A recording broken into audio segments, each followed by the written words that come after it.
as gas and every other project has been done by the central government. It has been opposed by the ruling parties of the opposition, and they stalled the programs. And that is the biggest concern. And these Congress idiotic fools... Oh, language. Stupid guy. See, this is the level of BJP's sympathizers and supporters. They come here, talk nonsense. This is not the job of the opposition, you crazy individual. This is job of the ruling party. Medha calling in, please don't attack a viewer. He may have used extreme language, but you don't need to respond in kind. Well, why are you backing the Congress? The opposition to come out with solutions. Ask your Narendra Modi to leave the chair. When opposition should be constructive. Constructive, yes, in questioning the government. That's a job. Okay, Medha from Nagpur, our last caller tonight. Medha, hi. Medha. Thanks for giving me chance. Actually, I want to just want to tell all the Indians that when Lal Bahadur Shastri was Prime Minister and there was a wheat shortage, so that time each and every person said, we will not eat roti, but the pride of nation must be up. So why can't we do it like that? I think the point being made is about self-resilience coming through sacrifice. Was a Congress Prime Minister. Yeah, and we know the relationship. And how did he die? What happened in Tashkent? Who killed him? What happened? Who killed him? Who killed Shastri?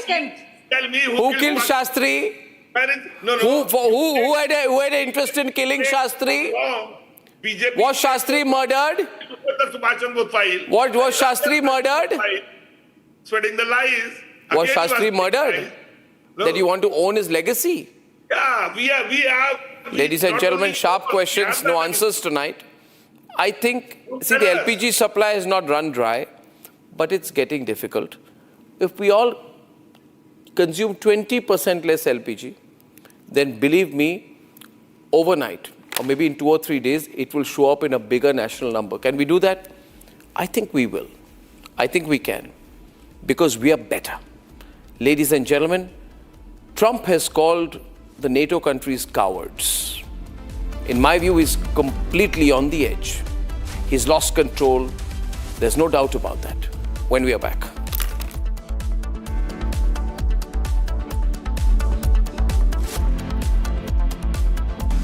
Time for a quick breather. Arnab will be right back with the debate.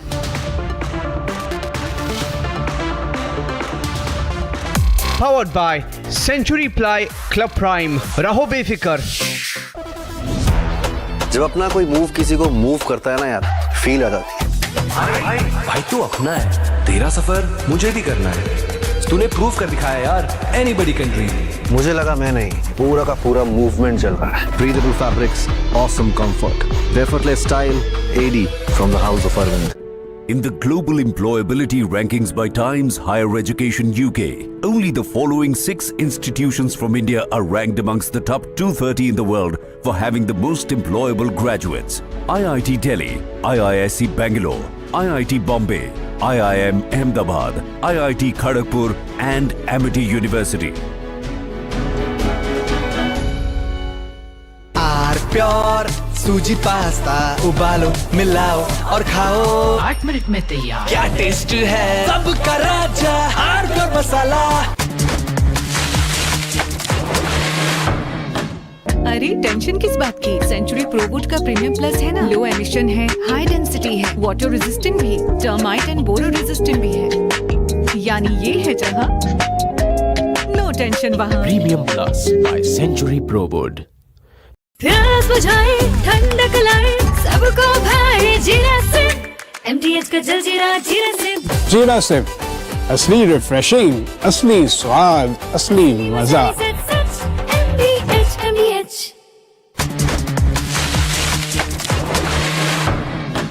अरे tension किस बात की? Century प्रोवुड का premium plus है ना, low emission है, high density है, water resistant भी, टर्माइट एंड बोरो रेजिस्टेंट भी है।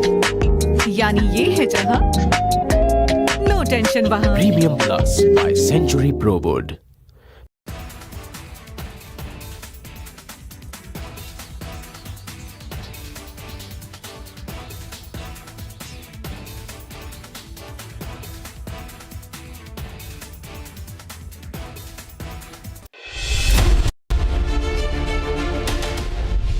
Dr. Shetty, what is your most defining description of yourself today as a doctor, as an entrepreneur?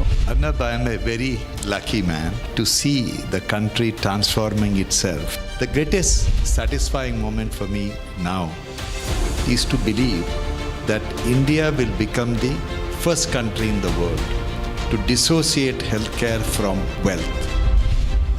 India will prove to the world that the wealth of the nation or the wealth of the family has nothing to do with the quality of healthcare its citizens will enjoy. India is going to redefine how the healthcare is delivered to 1.4 billion people.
Insurance company, and that is going to be a game changer.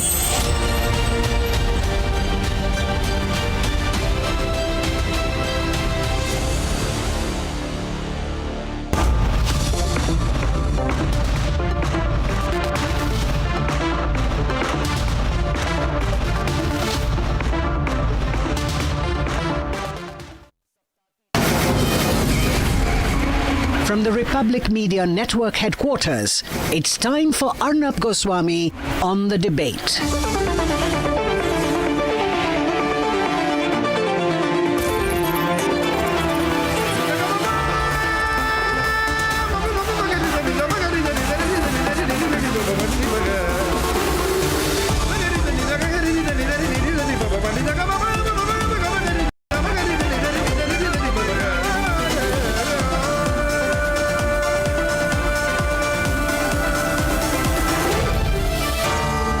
Arnab Goswami on The Debate.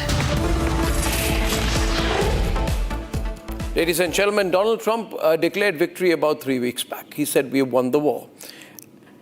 And it's been 3 weeks after that. Every day he comes and says, we won the war.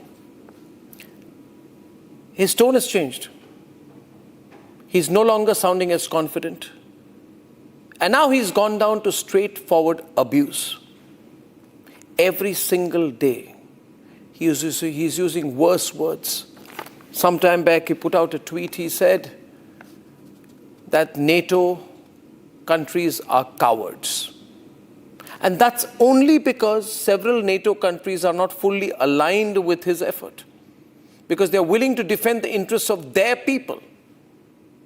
And because they do not believe that this campaign has been done while taking enough care of the consequences of long-term engagement without an end game in mind.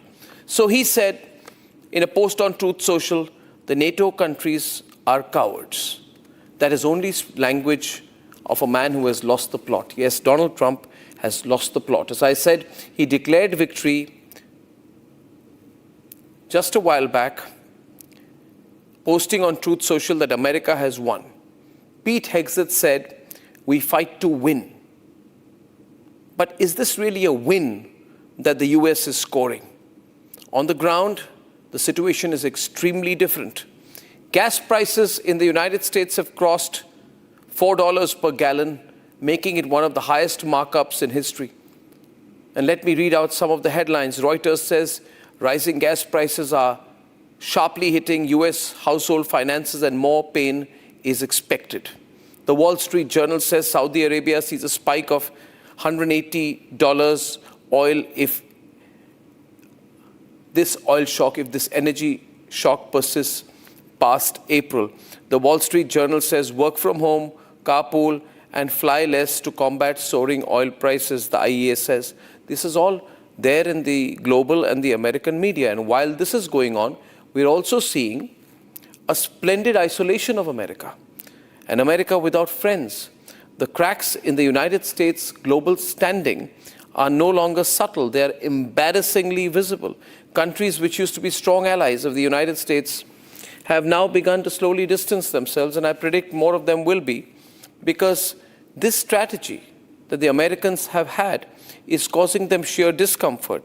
Yesterday, during a press conference with the Japanese Prime Minister, Trump made really arrogant remarks, making her extremely uncomfortable, and he made a ridiculous joke about Pearl Harbor, and he said, we went in very hard, we didn't tell anybody because we wanted surprise. Who knows surprise better than Japan? Why didn't you tell me about Pearl Harbor, he asked the Japanese Prime Minister. He kept repeating, why didn't you tell me about Pearl Harbor? Because you believe in surprise, I think, much more than us.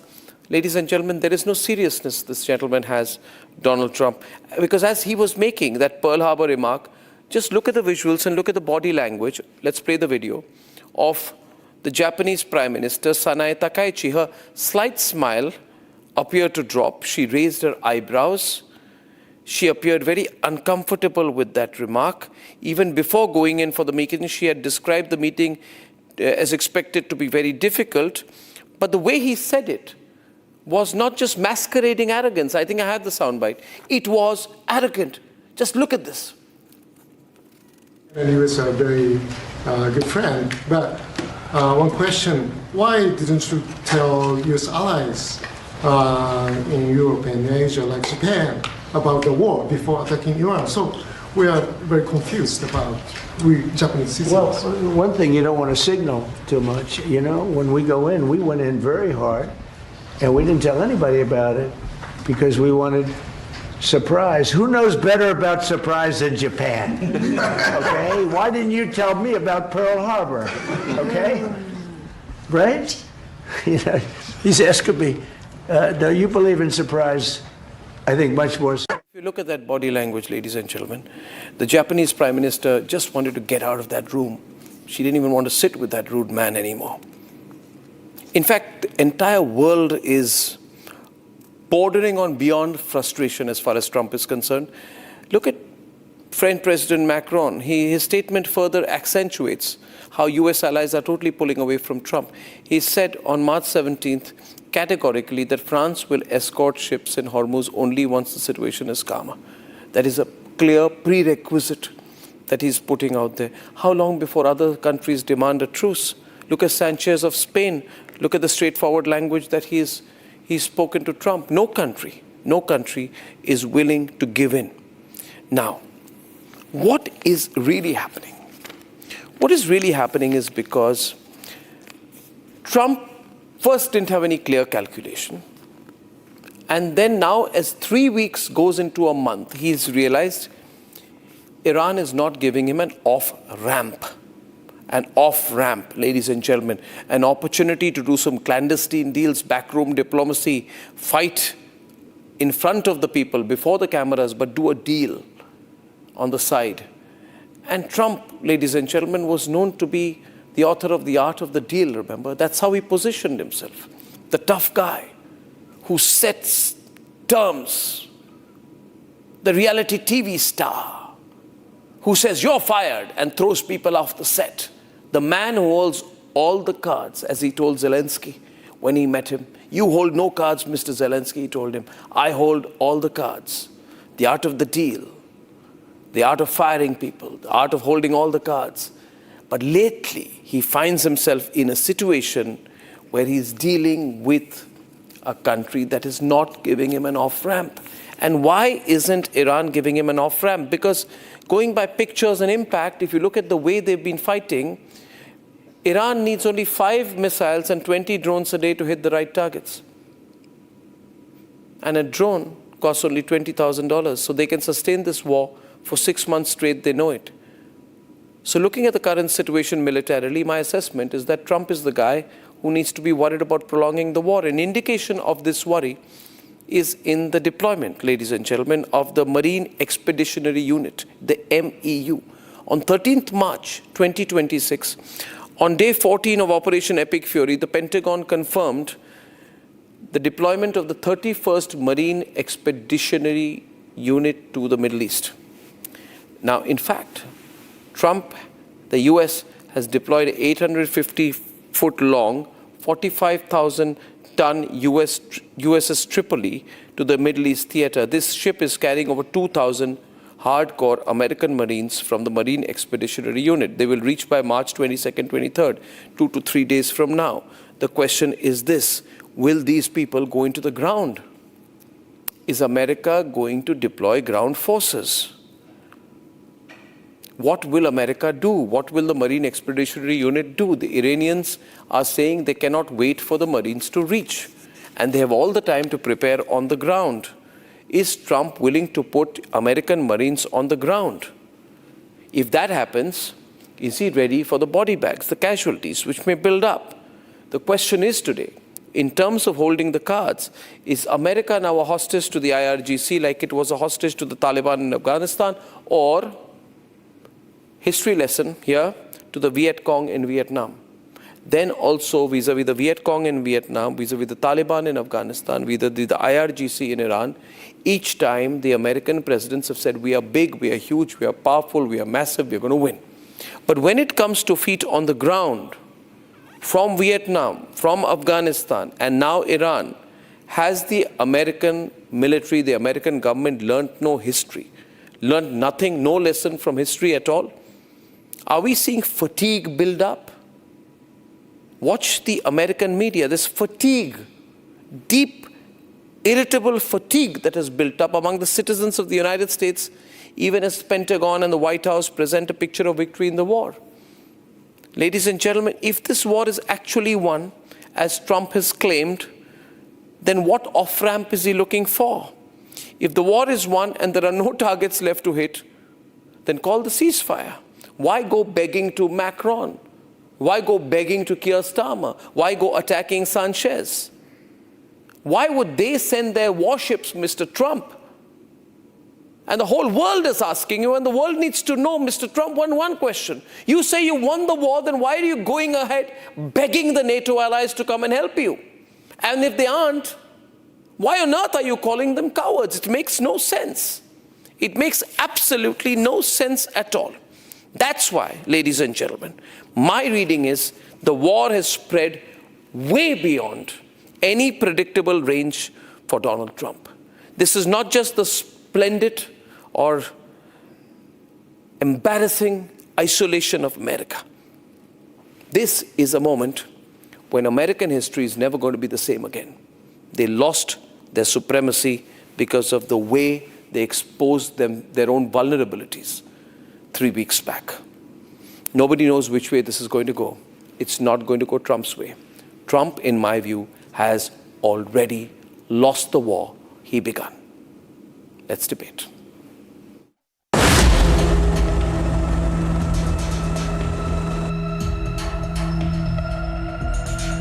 Trump says he has no plans to send troops to Iran. You intend to potentially put U.S. troops or more troops in the region? No, I'm not putting troops anywhere. If I were, I certainly wouldn't tell you. But I'm not putting troops, and we will do whatever is necessary. But he also said this before.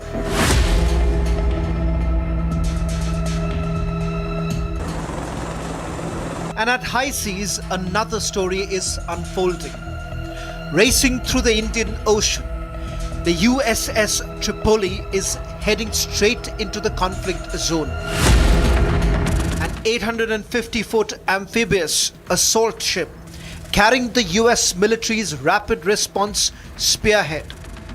On board the 31st Marine Expeditionary Unit, over 2,000 Marines ready for air, sea and ground operations. With F-35B stealth jets, Osprey aircraft and landing craft built for assault missions. Their possible mission: reopen the Strait of Hormuz, a narrow waterway that carries nearly 20% of the world's oil. Now under IRGC control as Iran continues to target commercial shipping.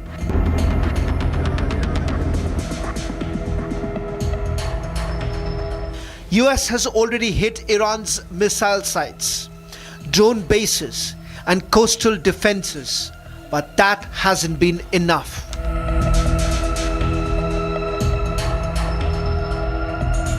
So now a bigger option on the table: not destroy, but seize. First target, Karg Island, Iran's oil lifeline, handling 90% of its exports. Capture it, and Washington gains massive leverage without crippling global markets.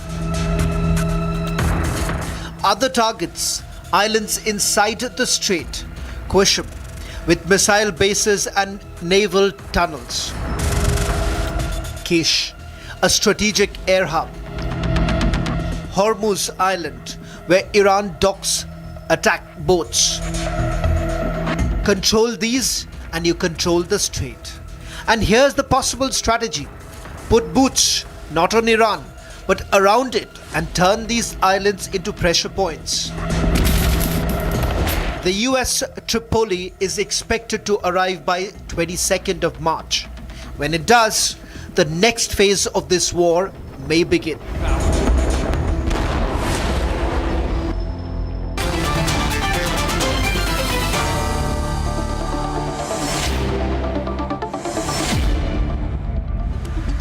Ladies and gentlemen, the headline of the day is that Trump said the NATO countries are cowards. This is the language of a level we've never seen before. He just said they are cowards. How is he ever going to deal with these countries ever again? How is any American government official going to deal with the French or the Spanish or the Germans? You say, you are cowards. You cowards, I don't need you, he says. And the world is flummoxed. Many people thought that someone actually hacked Trump's account, maybe. How do you... let me welcome everyone in. First, General G.D. Bakshi, Tom Cooper, independent military expert from Vienna.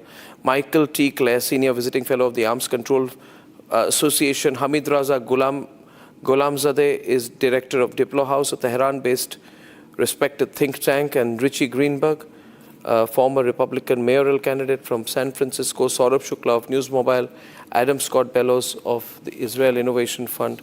And Angie Wong, she's a Republican strategist. She's joining us from Miami. Ms. Wong, can I start with you? You know, this language, first of all, before we get into whether America is going to deploy ground troops, it surprised a lot of people today when they said NATO is a paper tiger, NATO countries are cowards. Why is he saying this? Is it because he's getting increasingly restless? No, anyone who's been following President Trump knows that that's how he speaks, and no one should take it personally. That's his language. He's not the traditional statesman. You're not used to dealing with a politician like this. He's a New York hustler, and that's how we speak. Now, everyone here in the U.S., we welcome that kind of talk. In fact, we voted for that kind of talk. So on social media, we're actually congratulating him for standing up for America. We don't really feel as if we are personally insulted in that way. I think he's done a lot more for America and protecting the world's interests by going after Iran's nuclear program. I think the world should actually say thank you for doing that, because we are the police for a lot of our allies. But that's okay. We're not looking for that kind of congratulations. We just want to make sure that Americans are protected against any sort of nuclear program that Iran was developing. And I think we should call that a victory, because we did decapitate their nuclear program, both with Midnight Hammer and with the most recent strikes. Okay. So when is America, when is Trump sending the troops in? He sent the Marine Expeditionary Unit in. I hope that's not, Richie, that's not just a threat, is it? I mean, I'm sure he intends to use this. This is the U.S. Marine Corps Primary Crisis Response Force, right? And he sent them in, not for decoration, I'm sure. I'm sure he's going to commit the troops in. This is ground combat troops, infantry, tanks, artillery. They'll go on the ground, I'm sure, in Iran, right? They're going to fight on the ground. Yes. First, thank you, Arnab, for inviting me again, and have a happy Friday evening. I want to just add to what my colleague here just said. Here in America, Trump right now is enjoying basically 100% approval rating from the GOP, from Republican voters, and that just came out in a poll a couple of days ago.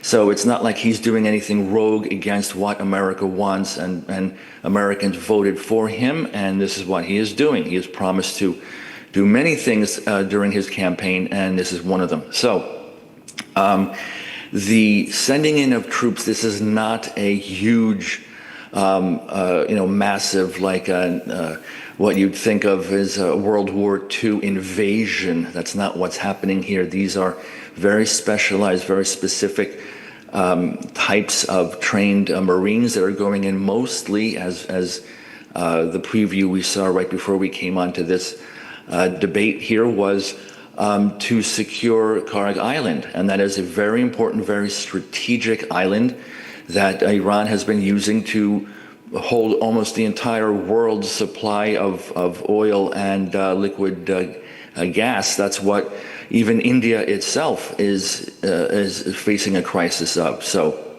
I think that is what the immediate objective is. It's not a loss, as you have been trying to say. Trump did not lose the plot. I think this is still part of a whole strategy of working with seeing and pivoting. What is what are they doing? What is the regime doing? So we're reacting to that.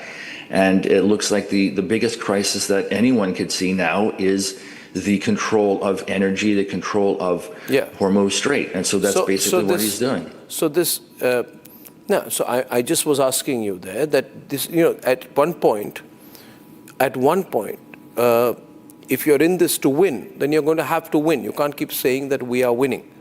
It's going to have to be a victory. You need a visible victory, and Trump is a politician. Being a hustler is very good, Angie. All 90% of politicians are hustlers. There's no great originality in this. But the point is, all talk and no action will not be good. Now, what has happened here is, There's an amazing amount of action. Richie, that action, I'm not a military strategist, Tom Cooper is. I'm saying here that I don't understand this, but what I assume is that there is something called a Marine Expeditionary Unit.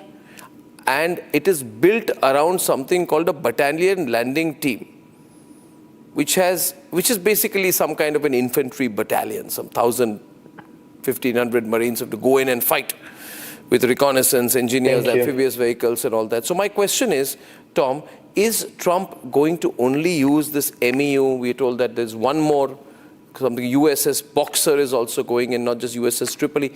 Is he going to deploy these assets on the ground? Because the nature of the war then changes completely. It's not air power anymore. Is he going to do it? Do you see him doing it? And if so, within what timeline? Tom. Thank you very much for inviting me. Nice to be with you. Greetings to India this evening. Is he going to do that or not? I don't know. But indications are in that direction, heading in that direction. As you can see, the Trump supporters in the United States are all for the idea. And if nothing else, they are so ill-advised, all of them, that they do not even understand that Iran does not need Karg to continue exporting oil, because there is a pipeline from Gore, which is north of Karg, down to Yask, which is in the Bay of in Gulf of Oman. So Iran could continue exporting oil via this pipeline without any kind of problems, even if the United States capture, let's say, not only Keshem or Karg, but also Abu Musa and the greater and lesser Trump Islands in the state of Hormuz. So there is still very, very poor advice in charge in Washington and within the ranks of MAGA politicians over there.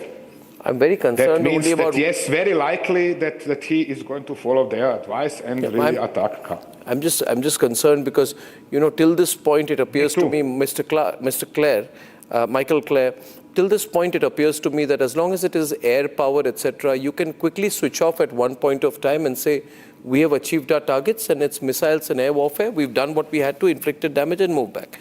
But if the Marines go on the ground, if this becomes a ground operation, as it is, and a ground operation, and we had a statement from Mojtaba Khamenei saying we are waiting eagerly for the American Marines, then it is going to lead to a more bloody conflict. Emotions will run very high.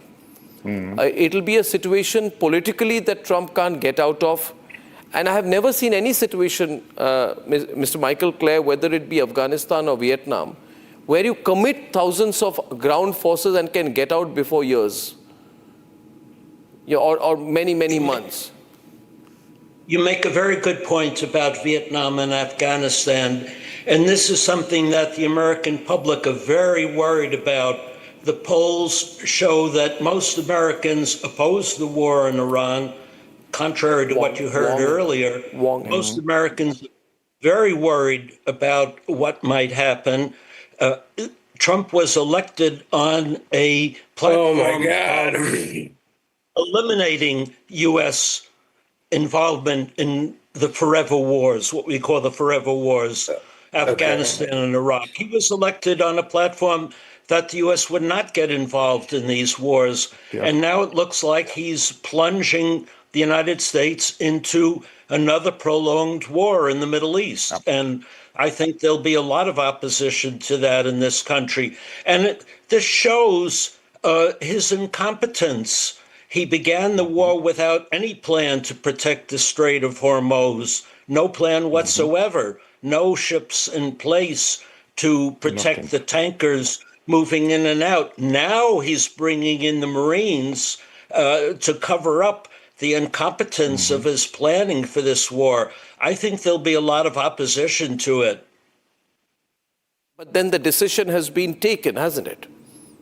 Pete Hegseth has decided, because he approved the request from the U.S. Central Command, right, for the Marine Expeditionary Unit to be deployed in the Middle East. And it's been decided. And they moved this USS Tripoli from Okinawa in Japan. They're not going there to sit around. Adam, I don't know why you are getting so... I don't know, Adam, why you are not agreeing to listen to the contrary opinion. Tell me... I am listening to the contrary opinion. Because you came on my program... Adam, you came on my program a few days back and said we won't need ground troops. CNN just released a poll that Trump's approval rating amongst his voter base is at 100%. That happened this week. CNN, okay, 2, okay. The Russian Federation has moved away from the Chinese renminbi yuan back to the US dollar. Okay, China's entire energy supply has basically been choked. All of America's Middle Eastern allies are completely rallying around the United States, and for the last 12 years, let's say, Trump has acknowledged the uselessness not only of NATO and its allies, and in addition to that, that the United States was footing a significant amount of the bill. The problem is not NATO. The problem is certain Western countries involved in NATO or a part of NATO that have very large radical Islamic populations that they know that if they were involved in this war, it would cause an uprising in their country, and instead of doing what they actually think is right for the rest of the world, they're failing to get involved. 2, I have listened to, again, a terrible interpretation not only of what is going on in modern American politics, but also an assessment of how Trump's performance has gone on since the beginning of this war. 3 weeks ago, when I went on this program, the first week the war had started, you also already declared that Trump had lost the war. For the last week, I have seen online everybody saying that Netanyahu is dead, okay, except for the fact that the only people whose leaderships have been decapitated is Iran's. Okay, I don't know how many different Ayatollahs have been killed in the last 3 weeks. I believe it's 4. Okay, all of them, every single one of them. It is absolutely insane. No, what you're doing. Excuse me, Adam. The only thing is, Adam. See. Excuse me, I'm going to finish my point. But you don't get. We debate calmly. What you're doing is taking a short-term analysis and cherry-picking different headlines, allowing to create not only an anti-Western but a pro-Islamist take on what is going on in this You're region. saying that Republic Network is pro-Islamist. That's another record. I'm sitting here in Tel Aviv dealing with rockets, and I can tell you right now, the 12-day war was more intense than this war ever was. And the only reason why some of the Gulf countries are feeling it more than before is because they don't have an Iron Dome system. And if they had an Iron Dome system similar to what Israel had, they wouldn't feel it at all. In addition to that, they're now talking about building a new canal to bypass the Strait of Hormuz. So I'm sorry. Okay, yes, now you don't have to be sorry. But I've had to sit and listen to absolute crap for 20 minutes, and I don't want to listen to it anymore, and it's a waste of my time. You seem to be. You need to listen to the other side, Adam. You can't be oversensitive. The interpretation of what is going on is not only false; it's pure and utter anti-Western propaganda, and that's fine. I thought Michael Clare is in Massachusetts. Michael Clare is sitting in Massachusetts. He's not sitting in Mumbai. Michael, you want to respond to him? This is an American. What does that have to do is with he not an American? You're sitting in Tel Aviv. He's sitting in Massachusetts. Is he not an American? Is he? Where is? Is he from Greenland? Is Michael from Greenland? Is Michael Danish? Michael, please, you can respond to it. I have no bone to pick in this fight. You're picking on the wrong guy. Michael can respond to you. Okay. I would love to respond. Please. As an American who has to drive his car, I drive up to the gas tank and I pay $1 more a gallon than I did a week ago. Oh, poor you! I'm sitting in an apartment. Me too. And we pay over $6 a gallon. $6. Michael, listen to each other, please.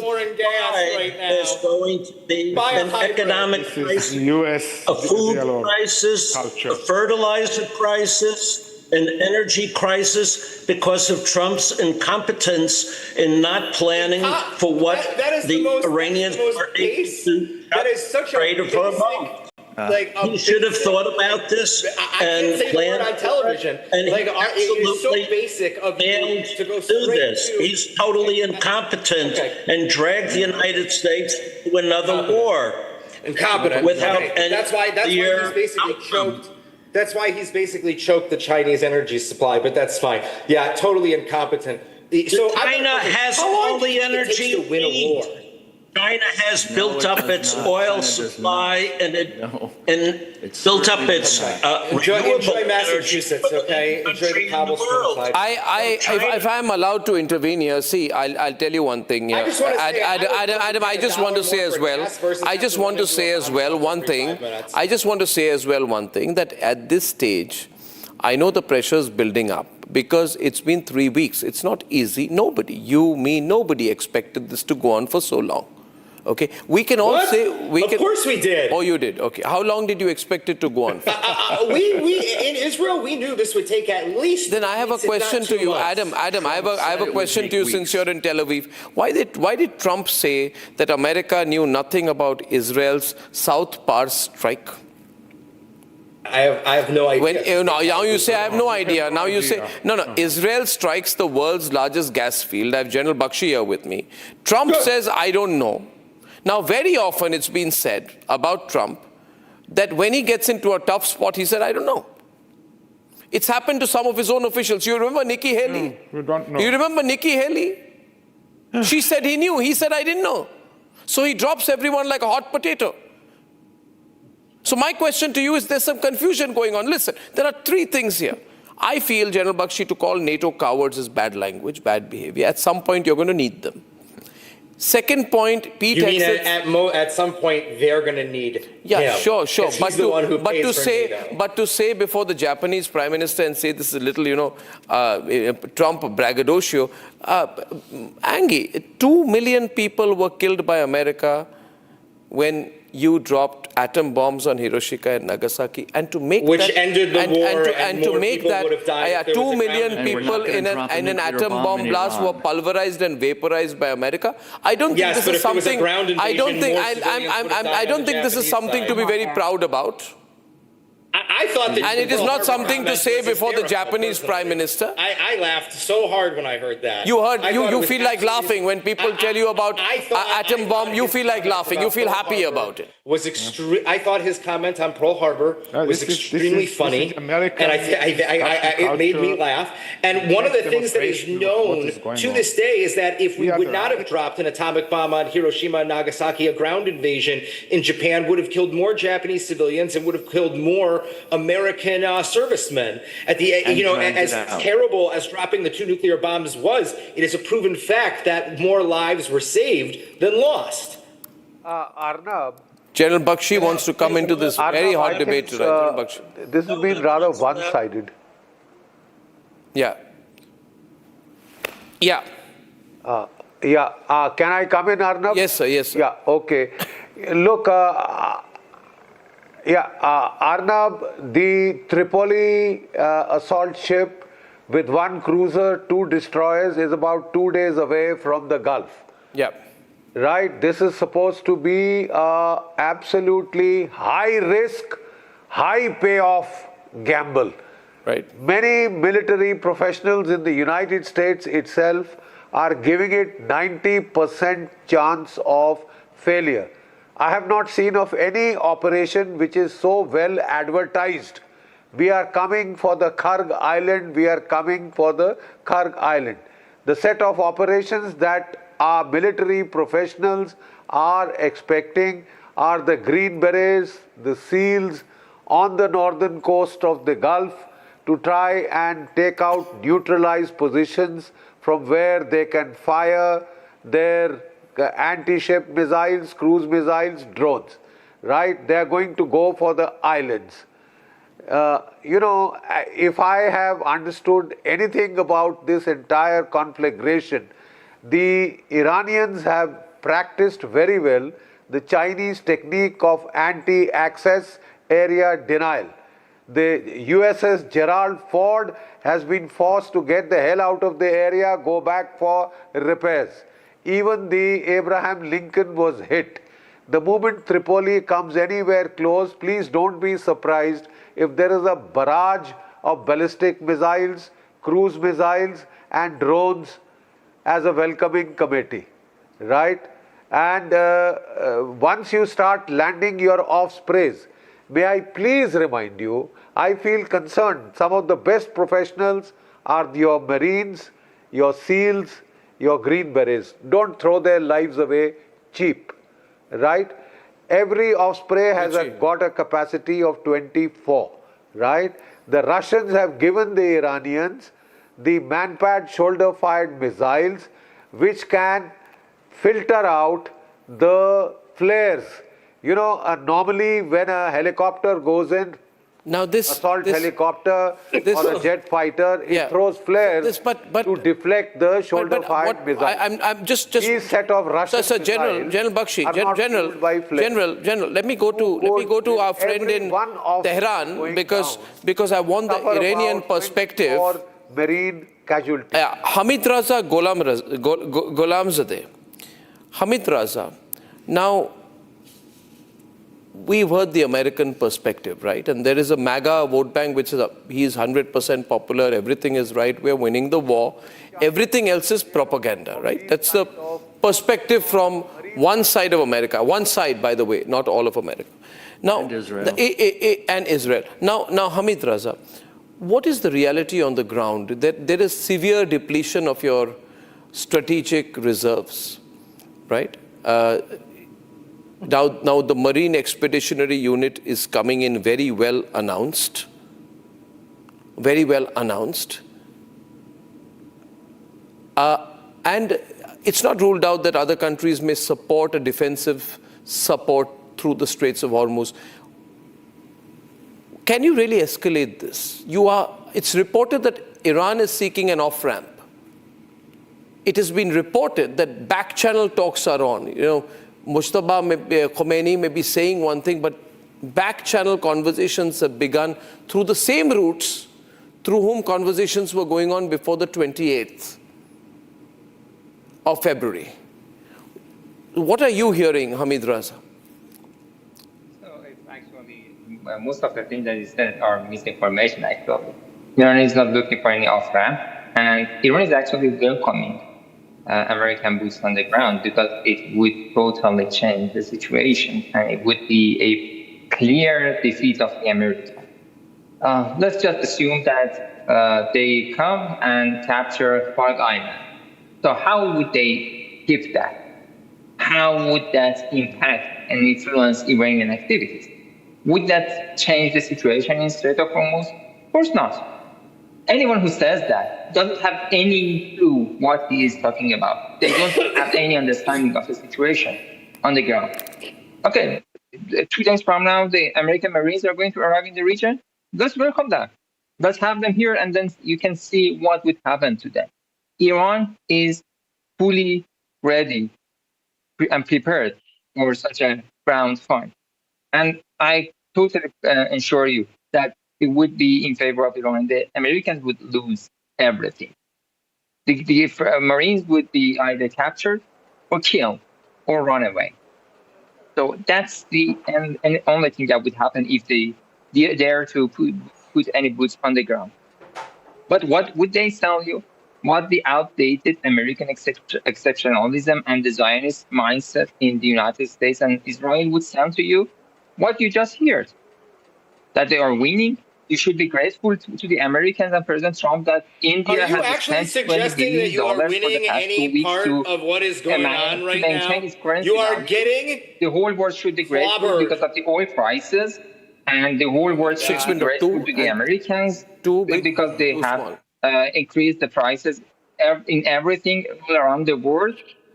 And that's the American mindset. That's the American situation. Because it's the only thing that is important is the United States and Israel. They don't pay any damn attention to anyone else. From Japan to India to Canada to Europe, no one is important to them. The only thing that is important is American interest and Israeli interest. And for the Israelis, everybody on this because they are is doing now everything more stupid at the cost of the American money and the whole world. Adam, is there anything else you can say than call someone stupid? Can you give a strategic reply, Adam? You call everyone insane, stupid, you use certain four-letter words. I wouldn't. It's absolutely ridiculous. To say that the U.S. Marines would crouch and run away. I mean, there's no factual basis in anything that is Hamid Raza now. I'm sorry, that's absolutely ridiculous. It is stupid.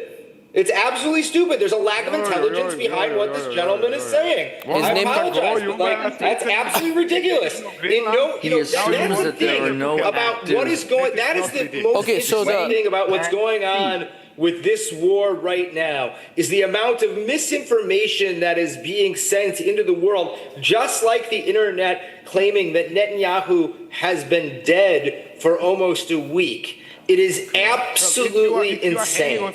And you know what? It is I don't know who to believe anymore. But why did Trump say, Adam, on 18th March, when Israel struck Iran's South Pars gas field, which is the world's largest gas reserve shared with Qatar, in an operation which immediately triggered Iranian retaliatory strikes on Ras Laffan LNG facility in Qatar. Then oil prices went to $115 a barrel. Immediately, Donald Trump in Donald Trump style said, Angie, I don't know anything about this. I don't know anything about this, he said. Where's the misinformation? Because you don't know what you're talking about. Excuse me. You have no idea what you're talking about. You're not going to go to the shores of Kark, of Keshe Tom Island. Cooper. Neither you Yes, nor Tom. the lady next to you. Yes, Tom. You're babbling from afar. You have no idea what you're talking about. You see how well informed are your MAGA supporters and so on, that they do not even know that Iran has a pipeline down the Persian Gulf to Yazd and can continue exporting. It has continued exporting all the time through this war to China. But you're talking about Chinese oil supply being cut off. This is your level of information. It is the same like that of your president. who was expecting 3 or 4 days of bombardment, some sort of 3 days, Trump's 3 days special military operation, and the Iranian regime is going to collapse. What you are talking about is not supported by facts. That is all that matters in this case. But they're not going to necessarily tell Richie. Yes, Richie. I'm saying they're not going to necessarily tell the plan from the beginning or in the middle you are not or going the to tell end. You have no idea about planning. Trump has no plan. I don't understand why you think Trump that has you no would plan. know That the is the plan. problem. Why does he had Trump no plan and at all. American... You don't know that. Of course, there he is had a no plan. plan. This is obvious from that his is not correct. own behavior. I'm asking you here. Richie, I'm asking you here. 1 minute. I'm reading the signals. 1 minute. I'm reading the signals. I'm reading the signals.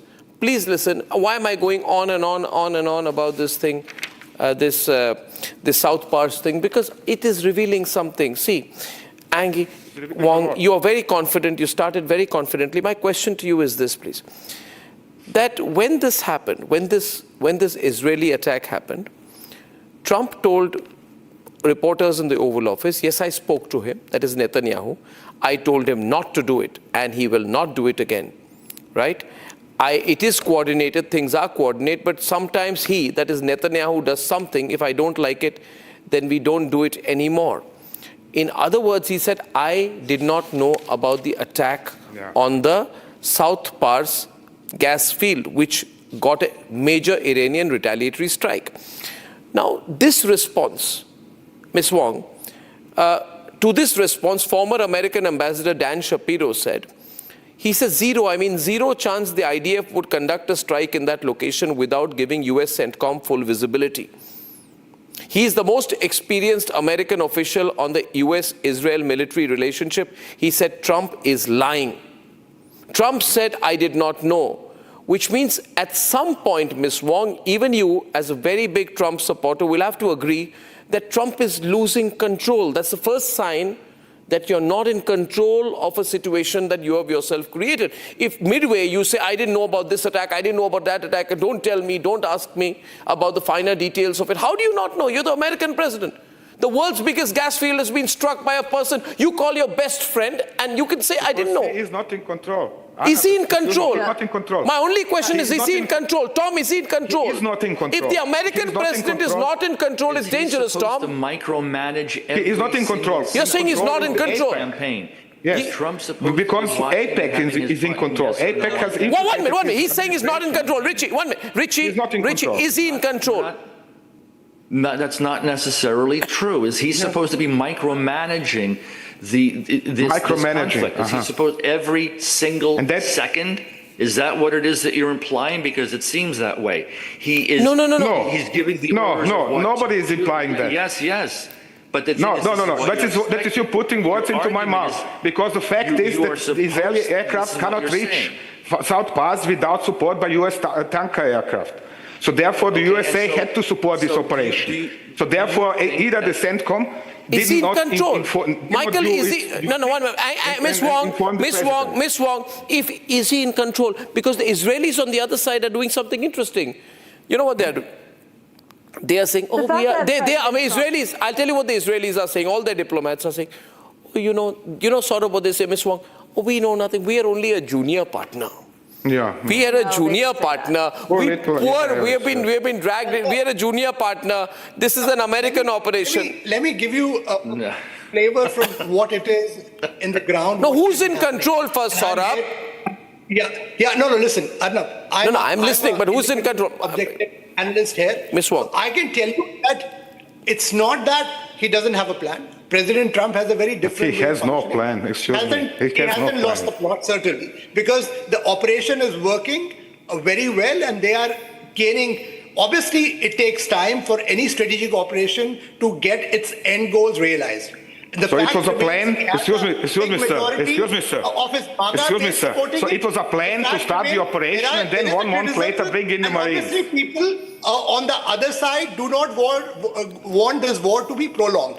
And that's what the strategy is going to be. I don't see this war... That's why they're bringing in Marines from the other side of the world 2 weeks later. There is a diplomatic, as you mentioned, as we speak, there is also a diplomatic channel that has been opened, and I get a sense that once the primary objectives are realized, you will see this war coming to an end, because President Trump and some of his key advisors also want that to happen. Fortunately, yes, and some of his advisors are all working for AIPAC. I want to qualify here. They have been handpicked by AIPAC. Journalists presenting you the facts from the ground. No, I don't understand the facts on the ground. I want to ask Ms. Wong, why do you believe everything Trump says? See, you may be a Trump supporter, but let me tell you, Marco Rubio has contradicted Trump.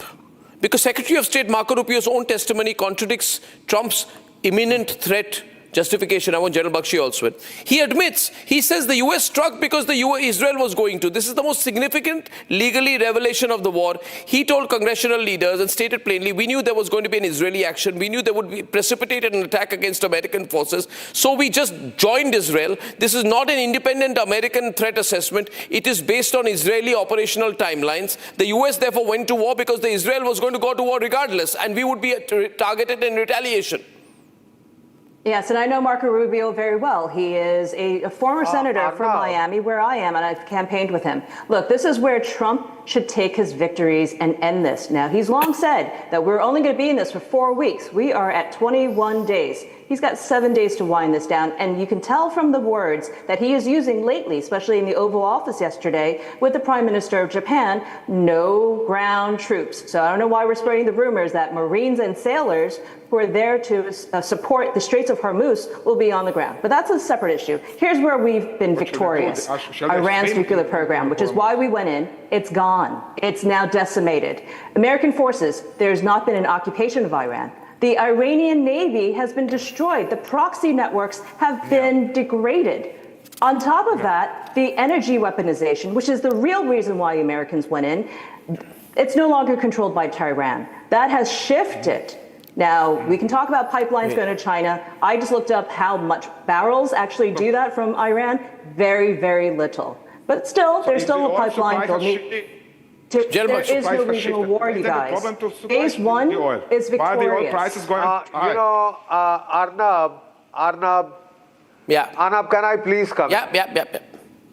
Arnab, Joe Kent, the head of the counter-terrorism division in the United States, has resigned. And he said, I cannot with conscience accept that Iran posed an imminent threat to the United States of America. Richie says this is old news. Hardcore it is MAGA. But so what? He's a Green Beret. For this. He's a former Green Beret, a combat-tested soldier. No. And he has resigned. He has resigned saying that there was no threat. Richie? Tulsi Gabbard, head of the National Intelligence. Yeah, Tulsi Gabbard. Yeah, Tulsi Gabbard said, Richie. Tulsi Gabbard said that they don't even have ICBMs. They wouldn't have developed. Yeah, on Tulsi Gabbard, Ms. Wong, however much you take the Trump version at face value, Tulsi Gabbard, who heads intelligence, says for 9 years they would not have had an ICBM. So where's the imminent threat? Here's the thing. I know Joe Kent very well. I campaigned with him in Washington State. He's actually a really good guy, but he also understands that this is an information war as well as a military operation. He knows exactly what he's doing. He's playing politics on a very dark level. Tulsi Gabbard, she was not in the room when there was a closed-door Senate hearing when it was discussed amongst senators and congressional members why we had to strike Iran on February 28th. So how can they make an assessment on what was imminent threat and what was not if they were not even in the room? One minute. Tom Cooper responding to that briefly. Tom, you were saying something. Tom, and then Michael. Yes. I'm finding this particularly, I'm using all these explanations about superiority and winning and everything is going according to the plan, where Trump himself and all of his AIPAC selected advisors or members of the cabinet, or however you want to call them, are telling an entirely different story. There was no plan beyond a 3-day special military operation. There was nothing. You cannot tell me it was planned right from the start to start a bombing, and then 2 weeks later we bring in Marines. Richie and Ms. Wong. This is Okay. Excuse me. How much time do I have? You can't keep saying that there was no yeah, Ms. Wong. Clearly there's a plan, right? Clearly, you guys can't see the long game in this. It was all about energy weaponization by Tehran. That has been removed now. Now, whether or not we can go into the details of whether or not Okay, I just Trump hope. knew about Can I? or not. Miss Aniki Wong, can I surprise you and just say one thing? I hope you're right. I hope Trump has a plan. By Iran. Well, Saurabh, I hope Trump has a plan. You have to hope very much. What about the hanging of the 19-year-old wrestler in Iran? What about the threats made by Iran to say that we will strike public parks, we will strike tourist places? All these coming out of a regime which is a rogue regime. That's right. You should be. That just came out. Okay. We'll look at that. We'll look at the humanitarian aspects. Absolutely, we don't support any of those actions by Iran. We'll have a separate debate on that. I just hope Trump has a plan, because if it's going to be day 30 and there's no plan, then let me tell you, this is a mega crisis. I'll see you tomorrow, ladies and gentlemen. Till then, thank you for watching. Good night. Let there be peace. Goodbye. Time for a quick breather. Arnab will be right back with the debate.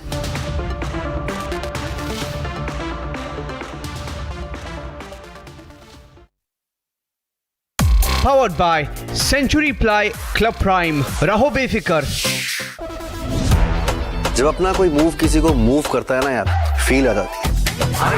भाई तू अपना है, तेरा सफर मुझे भी करना है. तूने प्रूव कर दिखाया यार, anybody can dream. मुझे लगा मैं नहीं, पूरा का पूरा मूवमेंट चल रहा है. Breathable fabrics, awesome comfort, effortless style, AD from the house of Arvind. थोड़े में ज्यादा स्वाद, यही तो है इसकी खास बात. वाओ मामा, क्या स्वाद है? अरे मेरे राजा. In the global employability rankings by Times Higher Education UK, only the following 6 institutions from India are ranked amongst the top 230 in the world for having the most employable graduates. IIT Delhi, IISc Bangalore, IIT Bombay, IIM Ahmedabad, IIT Kharagpur and Amity University. प्यास बुझाए, ठंडक लाए, सबको भाए जीरा से. MTH का जलजीरा जीरा से. जीरा सिप, असली रिफ्रेशिंग, असली स्वाद, असली मजा. MTH.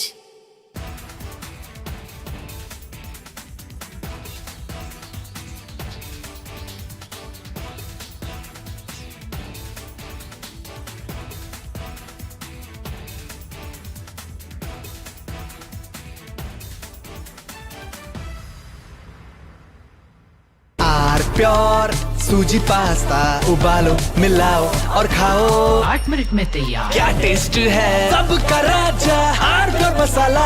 First we saw the people dying, the killings, and that's continuing, destruction of infrastructure, and now the economic impact. The economic impact will affect everybody across the world. You know, the price of LNG, cooking gas has already gone up. So it is a very serious problem. We are all going to suffer. So we all have to work to make sure it ends soon. And I hope that led by our Prime Minister, we will work on that. ठीक है mandu भेज दे रहा हूं. ठीक है ना भेज रहा मंडू. नहीं तो फोन तो करेगा. अरे आलू से नहीं होगा. हो गया. और तुम तो कमाल करा दो नीचे. अब तुम गाड़ी में पूर्ण वाला दादा बोलते का गाड़ी मारता है.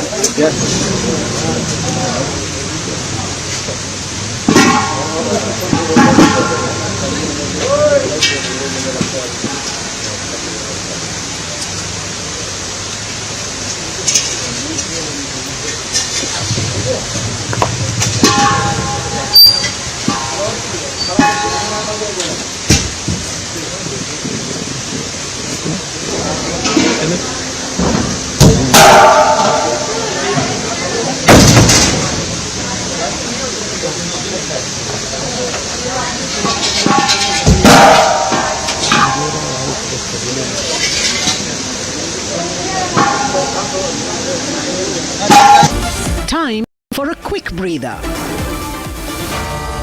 Arnab will be right back with the debate. जब अपना कोई मूव किसी को मूव करता है ना यार, फील आ जाती है. भाई तू अपना है, तेरा सफर मुझे भी करना है। तूने प्रूव कर दिखाया यार, anybody can dream। मुझे लगा मैं नहीं, पूरा का पूरा मूवमेंट चल रहा है। Breathable fabrics, awesome comfort, effortless style, AD from the house of Arvind। थोड़े में ज्यादा स्वाद यही तो है इसकी खास बात। वाओ मामा क्या स्वाद है। अरे मेरी राजा मसाला। In the global employability rankings by Times Higher Education UK, only the following 6 institutions from India are ranked amongst the top 230 in the world for having the most employable graduates. IIT Delhi, IISc Bangalore, IIT Bombay, IIM Ahmedabad, IIT Kharagpur and Amity University. चमकी चाट से क्या बना है? Sandwich लस्सी और छाछ और हर घूंट में चमकी चाट। अब बताओ स्वाद आया? असली स्वाद सिर्फ चंकी चाट।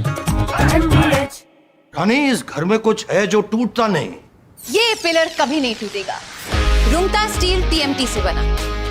रुंगटा नहीं तो घर स्ट्रॉन्ग नहीं। रुंगटा स्टील TMT बार एकदम solid.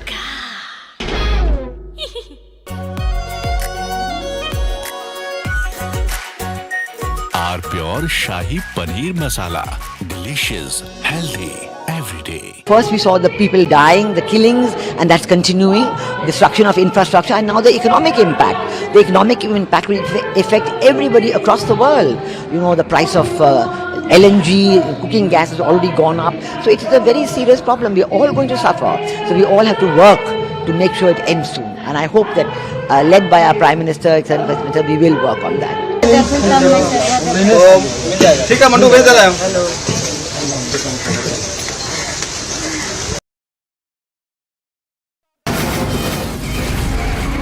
From the Republic Media Network headquarters, it's time for Arnab Goswami on The Debate.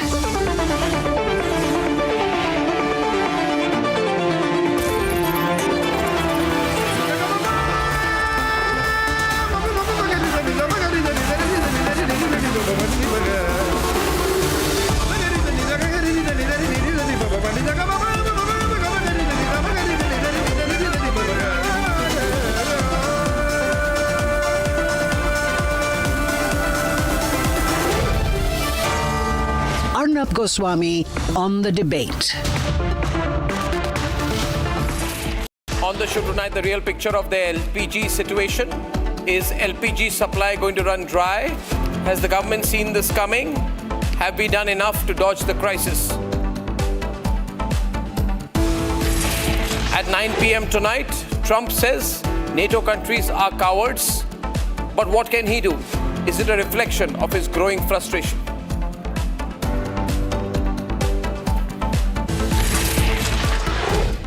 Good evening and welcome, ladies and gentlemen. Today in a briefing for the first time, and this is very important, the central government has admitted that there is a problem. As far as LPG is concerned, we've always known there is a problem. But till now, the commentary was slightly different. Today, there is an admission when the Joint Secretary of the Ministry of Petroleum and Natural Gas in the official government briefing openly admits, she says, Paristhiti chintajanak hai, which means the situation is concerning. Now, there is no need to panic. There is no need to over-worry. But there is concern in the government's tone. Because Sujata Sharma, Joint Secretary of the Ministry of Petroleum and Natural Gas, is saying, Paristhiti chintajanak hai. Viewers, the Paristhiti has been chintajanak from the 28th onwards. Let me be clear with you on that. And this is not because of the government's mistake. This is because the sequence of events unfolded so quickly and without any warning, any direct warning. Nobody in the world could have predicted that a war would escalate overnight to this extent that Khomeini would be eliminated. Nobody has predicted that. There are going to be a lot of people who will say, oh, we looked at it from the Europe lens, we looked at it from the Asia lens, but nobody predicted this. But now that this admission is there, that Sthiti Chinta Janak hai, let me tell you why the situation is worse. Paristhiti Chinta Janak hai. The situation is worse for LPG compared to crude. Simple logic. When it comes to crude, we have a storage capacity of 70 to 72 days. That is what we have in our reserves. When it comes to LPG, the storage supply is only about 20 to 25 days. There is a fundamental difference in the amount we can store. This is because of the nature of LPG. The nature of containers is different. The nature of storage, strategic storage facilities is different. But at the same time, another question comes up. Was there a failure of long-term anticipation, not immediate anticipation? Over the years, have we prioritized domestic LPG production enough? Have we taken enough proactive measures over the years, not over the last 2-3 months? I'm not as short-sighted as that to ask that question. But has India's policy of prioritizing just-in-time distribution strategy for gas over storage-based supply when it comes to petrol backfired a little bit? Of course, there is a chokehold in the Strait of Hormuz, but did we create enough diversity in terms of internal LPG production and availability? Now, is there a problem? There is a problem. We have pictures from Surat. Let me describe you. There are workers, some people leaving for their homes because many commercial facilities are not being able to procure cooking gas. You have visuals from Himachal Pradesh where people are already cooking food on firewood. We know cafes in the national capital region where coffee is being made on firewood. This is not a long-term sustainable strategy. We have pictures from Jaipur which came in, factories a little empty. Workers, daily wages have been affected. The government is saying today that there are no panic buys required. And there is also a good news in this. Let me share this with you. According to information that I have with me, LPG panic booking has come down. LPG panic booking, which had reached 88.8 lakh cylinders per day on the 13th of March, is now down to on the 19th of March to 55 lakh cylinders per day, which is the normal average. The panic buying of LPG had gone up almost 60 to 65% more than the rough average. It had gone up to about 60% more than what is the requirement. Now, ladies and gentlemen, today the situation is much better, which means the panic has gone down, or perhaps people have stored data. Or it could also mean that the government's punitive measures in terms of acting immediately, if there is a sense that there is going to be panic buying or taking raids or punitive action, has actually worked. Ladies and gentlemen, now we are in a bit of a day-to-day situation as far as the war is concerned. So we are talking about this on an evening when there is going to be a completely unpredictable situation. Trump said yesterday that he can stop the war in 2 seconds if he wants to. Some people say that he is in a choke of his zone. He has been completely exposed. He has been misled. Even Israel is not listening to him, and which is why he's using extreme language. Just a while back, he said that the NATO countries are cowards. But viewers, from an Indian perspective, is the government has accepted that there is a growing LPG crisis. What can we do? The government should now come out with clear advisories of what people should do so that this requirement goes below 55 lakh. If we can bring the requirement of LPG, bring it to 80% of the rough mean average, then we have more time to fight this. There should be clear communication from the government about what every citizen can be expected to do to contribute to the national effort. The messaging must be stronger. The narrative building on that has to be much, much stronger than it is. Ladies and gentlemen, if we are succeeding in diplomacy and ensuring that ships with LPG come home, then what we need to do now is spread the word among people about what every citizen can do, groups and communities and homes can do to contribute to the national effort at this time. Otherwise, sometimes what happens in these situations is that the war appears too distant and everybody only thinks about their household. If we know that nobody is distant from the war, we are all affected by what's happening in the Middle East, then every Indian, if 1 out of every 2 Indians steps up, then we are going to overcome this. We are going to come out much, much stronger. The messaging needs to be much stronger. There have to be viral campaigns about what every citizen can do to contribute to the overall national effort. We look forward to that. We as a network are 1000% committed to that. Let's debate.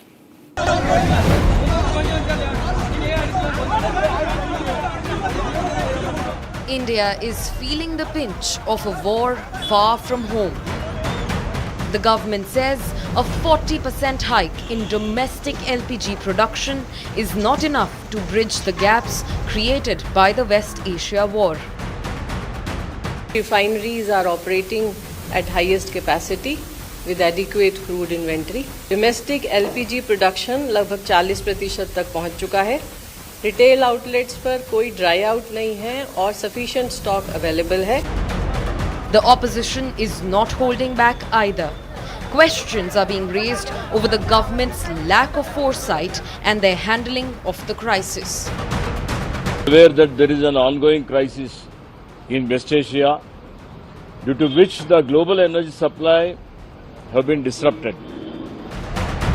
While the government has expanded its supply channels, अभी हमारी स्थिति self sustainable नहीं है. We still require certain imports. the situation on ground is deteriorating, costing people their livelihood. The ground reality for industries tells a far more alarming story. In Rajasthan's Sanganer, one of the country's key textile printing hubs, the crisis has pushed the industry to the brink of collapse. Over half of the nearly 1,000 dyeing and printing units have shut down due to a severe shortage of commercial LPG. Long queues of migrant workers anxious to return home as cooking gas supplies run out. The government is reiterating that domestic supplies are being prioritized. LPG हम सभी जगह से हम खरीदने की कोशिश कर रहे हैं जहां उपलब्ध है. तो अगर उसमें रशिया उपलब्ध होगा तो वहां भी जाएंगे, क्योंकि स्थिति इस प्रकार की है अभी कि हमको सुनिश्चित ये करना है कि हमारे लोग का जो ईंधन का जो उनकी ज़रूरतें हैं उनकी वो पूरा हो. किन किन देशों से कर रहे हैं मैं ये बता सकता हूं कि बहुत सारे देशों से कर रहे हैं. But unavailability is only one part of the problem. Price hike is where the real concern lies. Factories shutting businesses, cooking gas price hiking through the roof. The question now is how far can India carry on?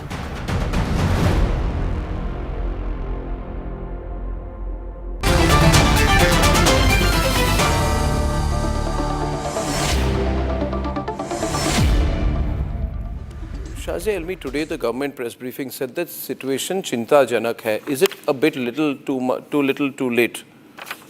When the Joint Secretary in the Ministry for Petroleum and Natural Gas said the situation is concerning. Paristhiti chintajanak hai. Yes, it is. Is it a little too late, this kind of admission? No, not at all. I think India is rising to the occasion. The war is taking its toll, and the entire world is feeling its effect.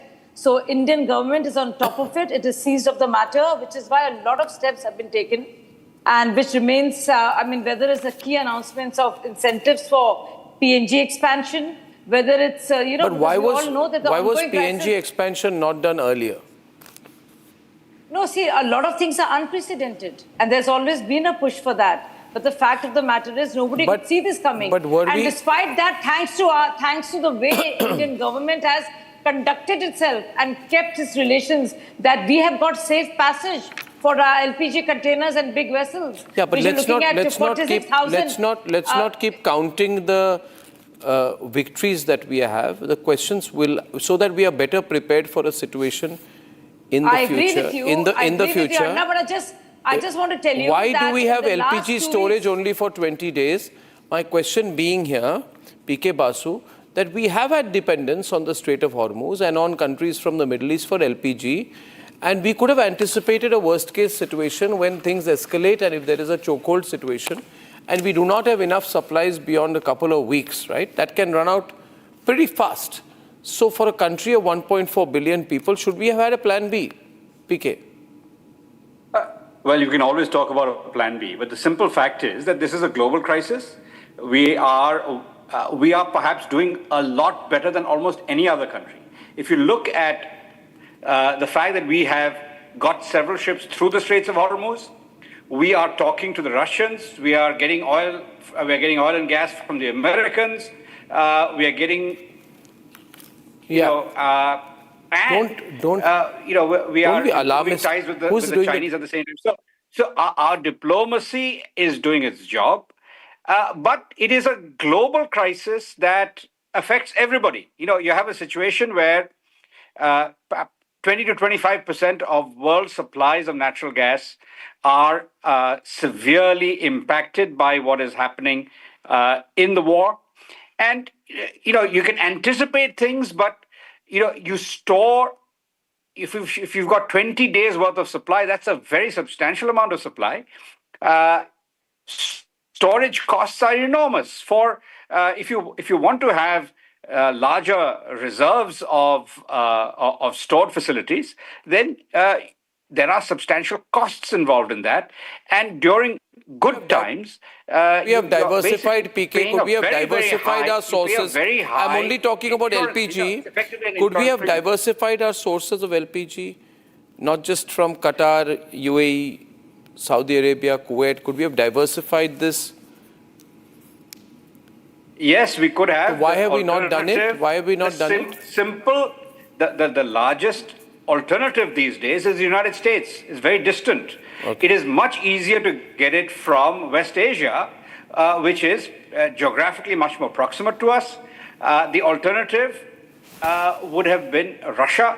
But as you know, until 2 weeks ago, there were severe sanctions that we were facing because of our deep trade relationship with Russia and the fact that we were sourcing a lot of oil and gas from Russia. Ideally, we would have done much more to explore. Should we not have then, gas. in that case, kept our Russia option going and not given in to the Americans in any way to give them but we have kept a Russian. Now we have taken. Now we have taken, Shazia. 1 minute. Now we have taken. But the Americans are saying they gave us the approval to take. Even in January and February, we did not see a complete... So, no, Prasenjit, carry on. I will speak after you. So even in January and February, if you look at our daily demand, the daily purchases of oil and gas from Russia, they were down very marginally. We were still. No, I'm just asking you one thing. I'm just asking you one thing. I am fully aware that LPG is more difficult to store. I have been saying this to all the opposition leaders in my Hindi program also. कि LPG को आप ऐसे store नहीं कर सकते जब chocolate को आपने fridge में डाल दी. My question is, LPG is more difficult to store. Huh? Anmol, Faizan and Ratakar ji. LPG you can't store like that. You have to have spherical tanks, mounted storage, bullets, underground caverns, pressurized cylinders. Now, by the way, Faizan Kidwai has become an LPG expert. Faizan Kidwai and Anmol are LPG fuel, crude oil experts. If you were experts like this and you knew, then what did you do in the many years that you were in power, sir? What infrastructure did you create to store LPG? What infrastructure did you create to store LPG? Okay, sir. Yeah, okay. yeah. Answer the question. Don't come with a... Faizan, don't come with prepared statement. No prepared statement. Answer. No prepared speeches, sir. First of all, I'd like to answer what you just said, that Faizan, you are an LPG expert. No, sir, not an expert. I am somebody who wants LPG. The household gas has finished and we are not really able finished. To book another you gas. are finished. Yes, which company? Gone. Which company so are you using? Which company? It's almost about to. Which company? No, which company? I have a hotline with all companies. Which company? May I just let which company? Let me complete, sir? Which company are you using? Please let sir, which company are you using, sir? Shazia will do this, sir. No, sir. You have created panic on my program saying आपकी रसोई बंद हो गई है. I demand on behalf of the country to know which company cylinder are you taking? Bharat Gas, Indian. Indian, it's Indian. Indian. So Indian. So Indian, Bharat Gas, आपको पता तो, you don't even know which company LPG you're using. Right. Sir, just let me पता ही नहीं है. let me put some important आपका points. Pipe gas है, cylinder है? नहीं सर, पाइप गैस नहीं है सर. सिलेंडर है. बात तो कहने आपका इंडियन आपको सप्लाई नहीं कर रहा है, आप नंबर बताइए. नहीं सर, बहुत दिन तक के वो फोन ही नहीं उठा रहे थे. अभी उठाया. बड़ी मुश्किल से लगाया है. हाँ. तो आपने क्यों झूठ बोला कि आपका सिलेंडर काम नहीं कर रहा है? खत्म पे है सर, खत्म पे है सिलेंडर, खत्म पे है. हम उसको लिमिटेड, हाँ बहुत लिमिटेड यूज कर रहे हैं. अब मेरी बात को मतलब आपने बात 2 मिनट में बदल दी. ओके, मैंने बात बदल, सर नहीं, मैं बदल क्यों दूंगा? नरेंद्र मोदी साहब दुनिया भर की चीजें बदलते रहते हैं. Okay sir, this is a serious debate sir. First of all you said it is not easy to store LPG. वो कैसे यूनिट्स बनाएंगे? Sir let me bring this to your notice that it was under UPA that 5.33 metric million ton storage facility of strategic petroleum reserves was built, and under Narendra Modi the phase 2 work was going on, but it has been stalled. So Narendra Modi couldn't even complete this. This is a classic case of misplaced priorities. I don't know where his priorities are. Sir, I am just giving you some data. Kindly just go through it. What LPG? Kindly go through this data. Sir, it was this Middle Eastern crisis was something that it was brewing for a very long time. So why couldn't Narendra Modi preempt this? There's some confusion is going to happen. What was his intelligence doing? Is Narendra Modi and his government, are they so short-sighted that they couldn't, first of all, negotiate another route other than Strait of Hormuz, that in case such an issue happens, then there could be an easy flow of petroleum and gas from that particular route, because we get 90% of LPG, 60% of LNG. We import that. Shazia, just hold on. Let me complete this point. In 2014, India, and if you compare it till today, the oil import has increased by 11.6%. Crude production has dropped by 26%. Why has the crude production dropped in India? I would like to bring this to your notice. In 2014, the consumption was 15 million metric tons in India, and the LPG production, the domestic production, was 12 million metric tons. Now the consumption has gone up to 33 million metric tons, but the production is still the same, 12 million metric tons. So is Narendra Modi so incompetent, which of course he is? Why was he so submissive that in front of Trump he did away with the heavily subsidized Iranian oil that we were getting, heavily subsidized Russian oil that we were getting? Shazia, you should see this data and you'll feel ashamed of being in Bharatiya Janata Party. Before 2009, Shazia, to defend the party. I think you should be ashamed. Faizan, the installed capacity transformation, 2014, the UPA legacy, that was 249 gigawatts with only 35 gigawatts renewable, which has gone up in 2026 to 520 plus gigawatts with 271.9 gigawatts. No, I don't know what you're reading. I don't know whether it's renewable energy push. I mean, UPA treated renewables as supplementary. Modi government turned renewables into a central pillar of energy policy. Since you are not going now to let's look at the import dependence. No. And what you did with oil. In 2019, Iran supplied us roughly around 24 million tons annually. Shazia, listen to me. You can throw your figures. Shazia, I will not listen this to you. was around 10 I will to not listen to you. 12% Please tell everybody what you did. And please tell them what you did with oil. 1.4 lakh crore of oil bonds. The burden was shifted to future governments. Instead of transparently funding fuel subsidies through the budget, what did UPA do? UPA issued oil bonds worth 1.4 lakh crores. And what does it mean? In its bank Can you imagine what it did? No, Faizan, you have no answers. Oil marketing companies were compensated by government bonds. Agricultural products. Just one minute. May I request Shazia, I want to keep it focused out here.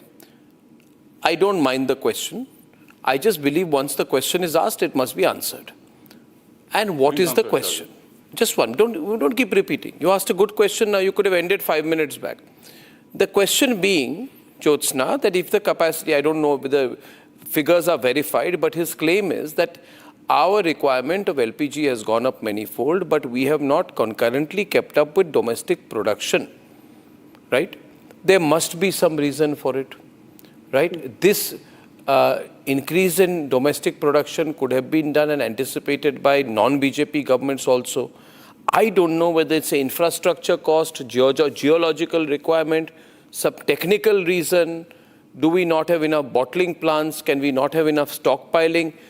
The question being that suppose we were can we be in the same situation of surplus capacity that we have for crude storage? And why have we not planned for a situation which might develop? Right? I don't agree with this view that we have capitulated to America. That has nothing to do with it. But Jyotsna, this answer must be given to people. Right? Why is there a problem with LPG and not with crude? Arnabji, let me... Also, one question. Why should people bear the burden? Is it not the government's responsibility not to add 60 rupees to the price of every cylinder domestic and 115 commercial, while at the same time exploring the possibility, I am told, of helping Air India tide over the problem? Air India is owned by the Tatas. The Tatas have a lot of money. If Air India goes saying that, you help us this, help us that, we are having problems, my question is, why should government help Tatas? Why should Tatas should help Air India? Air India says, help us with this, help us with that, help us with this, increase, remove the cap on passenger fares. I'm only taking Air India as an example. The moment there is a problem, Air India will go along with the duopoly to seek this favor, that favor from the Civil Aviation Ministry, of which your esteemed party colleague is the minister. And he will meet them also. He will discuss it. I'm saying the average citizen is paying more for LPG. Let us help the citizen, not give any subsidy to big industrial groups which can afford to pay for it themselves. Jyotsna ji, don't avoid that second question, please. Yeah. Absolutely not, Arnabji. You know me very well. I do not avoid any question. I answer each and every question that you ask me on your debate. That's my responsibility, and that's the reason I'm on your debate. Now, Arnabji, let me put things in a very clear note. Yes, the question that you asked, very valid. Yes. Why should the people bear the brunt? Why shouldn't the government bear the brunt? As simple as that, and very valid question. There's no doubt about it. Yes, and that is what is happening today also. Now, Arnabji, you and me, one second, sir. Arnabji, you and me, and I think almost all my fellow panelists will agree with me when I say that the supply stress is real. Absolutely, there is a pressure. Whether they are, on this side or that side, they'll definitely accept with me that the supply stress and the pressure is real. But they should, at least in, deep down in their hearts, they also know, the people on the other side also know that we have, tried to stop, from becoming it a catastrophe in our country at least. Sir, entire world is facing this, sir. You and me or only India is not facing this. But we as India, we as Indians have stopped it in becoming a catastrophe for our country. Sir, our priority... Ma'am, I disagree with you a bit on that. Our priority remains towards the homes. Our priority remains towards the essential services, sir. First day one से पहले दिन से हम उसी चीज पे हैं. जैसे आप पूछ रहे हो, Essential Services Act has been invoked. जैसे आप पूछ रहे हो, Sharja ji, एक minute. Because this point needs to be made very clear to the entire, country that from day one onwards, it's and I'm not boasting about my government. I'm not boasting about anybody. I'm just telling, if we as Indians have stood as a team and said that every single Indian household will remain a little unaffected. I'm not saying completely unaffected, sir. Little unaffected when compared to others, and the essential services do not get at least affected up to that extent. Now, Arnabji, there is also one more point. आप जो question पूछ रहे हो ना कि Air India या फिर I don't know, but you have a special affinity towards our minister, and I thank you for the special affinity you always carry towards my brother Ram. But my point is, sir, whether it is Air India or whether it is Tata's or whether it is any other company, sir, if it is anything that has to do with my country people, anything that has to do with my Indians, then definitely this government will question them. This government will definitely ask them. No, it's an observation. This government will definitely ask them. It's an observation. I don't have any. Arnabji, my point is, I'm not worried about the shortage as of now. Just shortage, I'm not worried. am worried about how long the global disruption lasts. Yeah. I am more worried on that front, sir. So my question is, today, our government officials firstly, may I tell the government, may I give some unsolicited advice? The government should tell Air India that when you stop embarrassing the country with what you are doing with the way you are running Air India, then you come and talk to us. But Air India and Tata should not, through Air India, ask for any help, subsidy or special favor at this time. Sir, nobody gets special favor. I would like to say that right now, Iran's Supreme Leader Mojtaba Khamenei has issued a statement. And 1 minute, please, may I please, Jyotsna ji, can I? Unsolicited benefit to anybody. Our government does not, sir. Jyotsna Tirunagiri, you did not hear me. You did not hear me. You did not hear me, and your overreaction, you don't need to overreact to this. I'll tell you something. Please don't speak over me.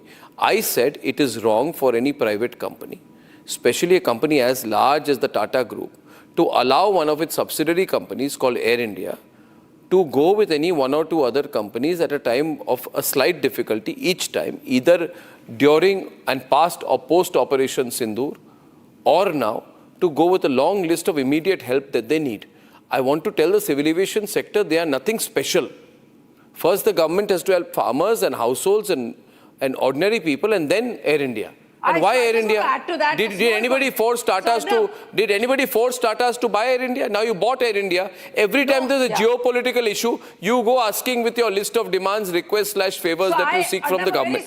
It's not appropriate. Now my question is going back to LPG. A very small point. Going back to LPG. No, Shazia, 1 minute. LPG. Shazia, LPG. Small point. Shazia, LPG, let me ask a question. Shazia. I want to know. Shazia, see, I'm a logical person. You'll have to let me say something. Shazia, you need crude oil and you need LPG. You have kept capacity for 75 days of crude oil. You've got a buffer under normal condition. Okay? In a crisis with reduced inflows, you can stretch this to 150, 190 days. In the case of LPG, you have created a model called a just-in-time distribution model. Right? Just-in-time distribution model. 33, allow me to complete. Please, don't be impatient. I know it all. 33 crore households have a just-in-time distribution model, which means that you continuously import and you continuously supply. Continuously import is out supply. Then you have got only 20 days of storage. Now, I want to know this question. You have 7,500 days of storage capacity for crude oil or oil.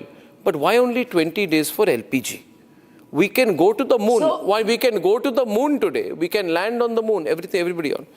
We can land on the most difficult side of the moon. I'm sure we can have maybe 50 days of LPG supply, not a continuous import and distribute model. So in view of the crisis, certain measures have been taken. No, that is now. Instead of 27, but we are reacting to that, right? Because it was unprecedented and nobody knew it was coming. So from 27 countries now to 40 countries, so multiple regions. Yes, USA, though it's difficult, as Prasenjit said, but Africa, we are trying to reduce dependence on any single region. And then there's 100% supply ensured for domestic consumption. That is the priority. Households have been given top priority over commercial use. So government is totally committed to protecting common citizens from shortages. Okay, let me get in Anmol. Okay, now Shazia. First of all, viewers call in if you have an idea on how we can all work together. The government says, Paristhiti chintajanak hai. Therefore, we need to step in as well. Anmol. Good evening, Arnab ji. Arnab ji, on 12th March, the Petroleum Minister said that there's no need to panic and we have sufficient reserves. After that, day after day, government kept assuring the people कि स्थिति जो है सामान्य है. But today, and as responsible opposition, we were highlighting the flaws. We were highlighting the real picture that people are standing in long queues, hotels and industries and restaurants. They are suffering. They are shutting down. We see in the national capital, the Delhi High Court canteen and many other places everything was closed due to disruption of LPG. And if the situation is normal, then why did the government increase LPG price to rupees 60? Why was the commercial supply disrupted? Why today the oil prices have increased, petroleum prices have increased by 2.35 rupees and industrial diesel have increased by rupees 22? You said that this is not because of the government cannot have predicted this. But I would say that the government is aware of the geopolitical situation. The government a decade back introduced the Ujjwala Yojana. The consumption of LPG gas has increased multifold in last 10 years, but despite that, nothing has been done to ramp up the production or the supply side. And point number 2, in 2014, we used to import 83% of our crude oil. Today, that import has increased to 89%. And in 2014, we used to import 47% of our gas. Today, that import has increased to 60%. So what happened to that Atmanirbhar Bharat? Okay, there is a live briefing. Trump is speaking at a military event. I'm cutting live for just a few minutes. We need to listen to what the latest breaking from Trump is. Listen to him, please. We'll come back. And at one of the visits a while ago, first term, they asked me, they said, sir, we have a hard time recruiting because a player, if he's really good, he can't do the 4 or 5 years in the military service. Could you would like to do a military academy deferment policy? I immediately knew what he meant. And we got it done. And it allows you to defer your service until after your career. So if you go in the NFL for 10 years, so now everyone wants to join. So do I get credit for this successful team then? The superintendent's going to say yes. I don't know about the coach. I don't know about Kelly. But the coach, I think, it made your life a little bit easier. It was tough. It was tough for the teams when they used to have to play guys that were twice their size, right? So they did good. They had better heart. They have the best heart in the business, but size does matter. And so what we did is we got that so you have a deferment, so a lot of people are able to join now and they do their service. That seems to be some, internal talk relevant only to Americans. Now, it's easier to be wiser in hindsight, isn't it, Anmol? Right? To point a finger and say, hey, you got this wrong, you got that wrong. What did you get? I mean, did you know anything in advance? Arnab, it's not about. Arnab, it's not about... The only thing you were planning for was for absolute and free liquor delivery to every home in Delhi. Arnabji, this is a Modi-made crisis. You should question... Modi-made crisis? Why hasn't he ramped up the production since last 10 years? What were they doing for the last 10 years? Sir, why has the import of our crude increased? We know that 90% of our import comes from Strait of Hormuz. And we very well knew that it would get impacted if we side with Israel and US. And we did exactly that. And that is why the entire nation is suffering. It's a Modi-made crisis. The common people is suffering. Inflation has increased. And now people will bear the brunt of this increased prices of LPG and oil. 2 people have died in the long queues. We saw exactly the same situation what happened during COVID and demonetization. लोगों को line में खड़ा कर दिया और आप उनसे सवाल पूछिए ना, जवाबदेही सरकार की होनी चाहिए. Government says, Anmol, government says we are diversifying our crude oil imports from 40 countries. We are not dependent on only Western Asia.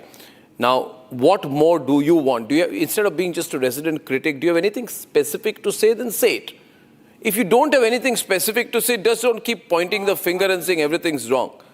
We are diversifying from West Asian LPG as a perspective measure to supply distribution. We are exploring alternative LPG suppliers. How are you so poorly informed? From US, Russia, Argentina. Did you do that? Did you do that? Did the Congress do that? No. You are incorrect. Arnabji. Did you get discounted barrels from Russia, Anmol? We used to import. Did you take from incremental cargoes from Africa? No. Did you take incremental cargoes from Africa? Tell me, the nation wants to know. Can I respond? The only thing you took care was for discounted liquor. We used to... Arnabji, let me respond. If you have asked me a question, let me respond. No, you look a little flummoxed. That's why I'm repeatedly asking. 2019, the cheapest crude oil we stopped that. By the directions of the United States, we stopped buying Russian crude oil. The import has reduced by more than 50% in last 1 year.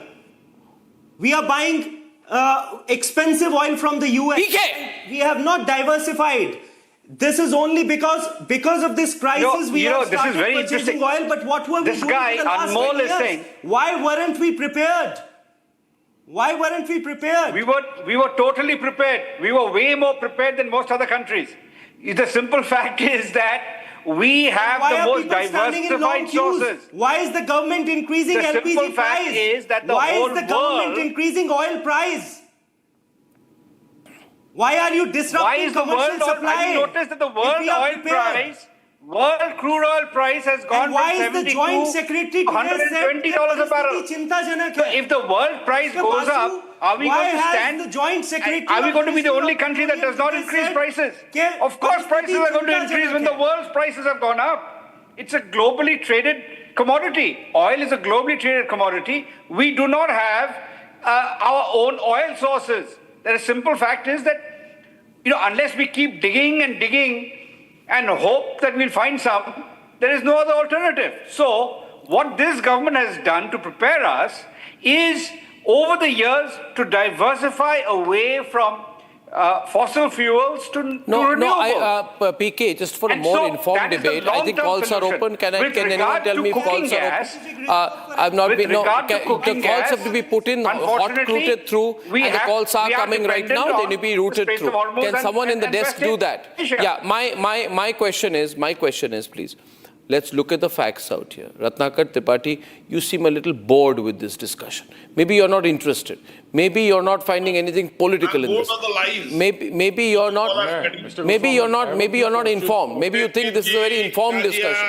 You and Josnaji, the lies you are spreading. Yeah. So I'm bored with that because the country knows, the people know. Yeah, how did the callers come suddenly? My question is, Ratnakar Tripathi, let's have an informed discussion, all right? Let's have an informed discussion. Oh, I'm giving you informed discussion. No, you're not. You are playing with the data. Sir, the fact is. No, let me complete first. When you gave me chance, let me complete. No. Be humble for some time, right? Russia cancelled your discount 1st March onwards and levied 5% premium on your oil, right? And you charge it from where? From the public.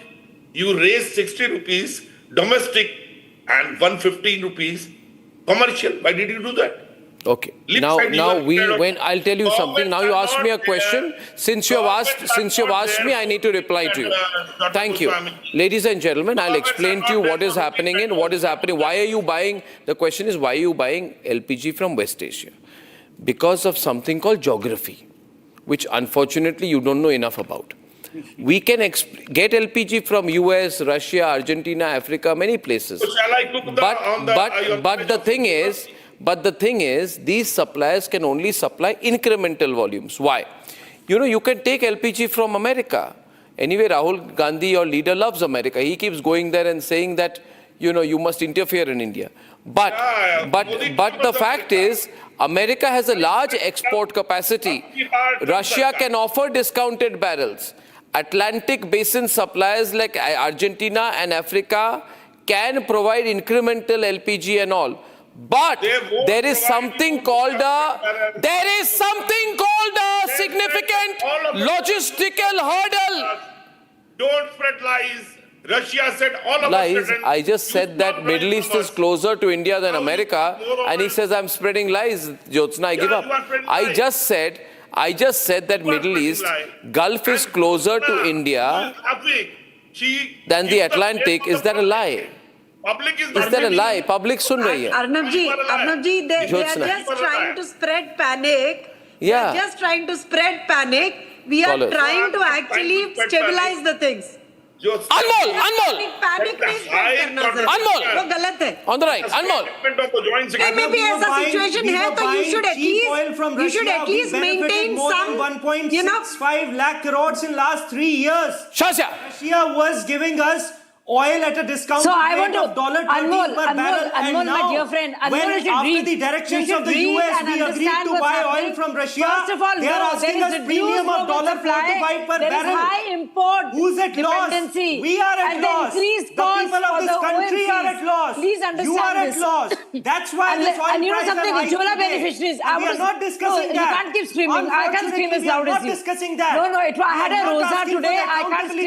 Government, which should have been asked today. I can't scream as loud at you. That why you have should to listen people to me. of this country you be will at have the front? You know something, I want to tell everybody here. Policy. The whole world Because you are understands under this, the pressure that of the there US has been a President high Donald import Trump. dependency, Because that you the want costs to have save gone up, yourself. that the global That's supply why is you low. have But I want to betrayed the inform entire everybody nation. that That's while why you prices have have sold gone the up entire and country. increased, there's a subsidy That's why you were not of prepared. 300 That's why you per are working cylinder in the for directions up of to the 12 United refills States. for all the Ujjwala beneficiaries.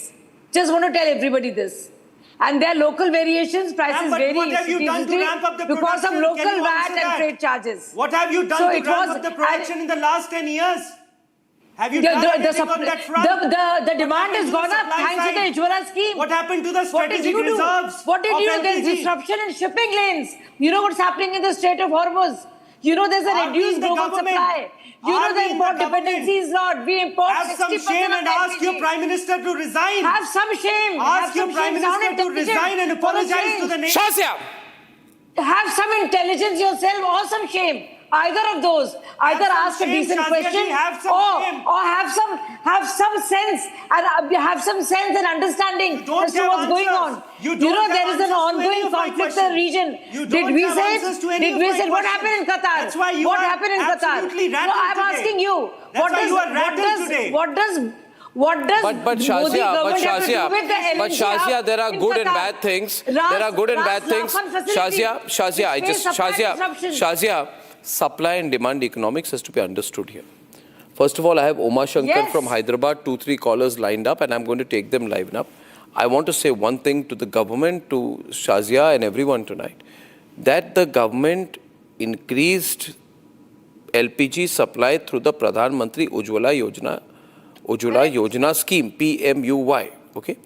Now that increased to 33 crore LPG connections, including 10.5 crore connections under the scheme.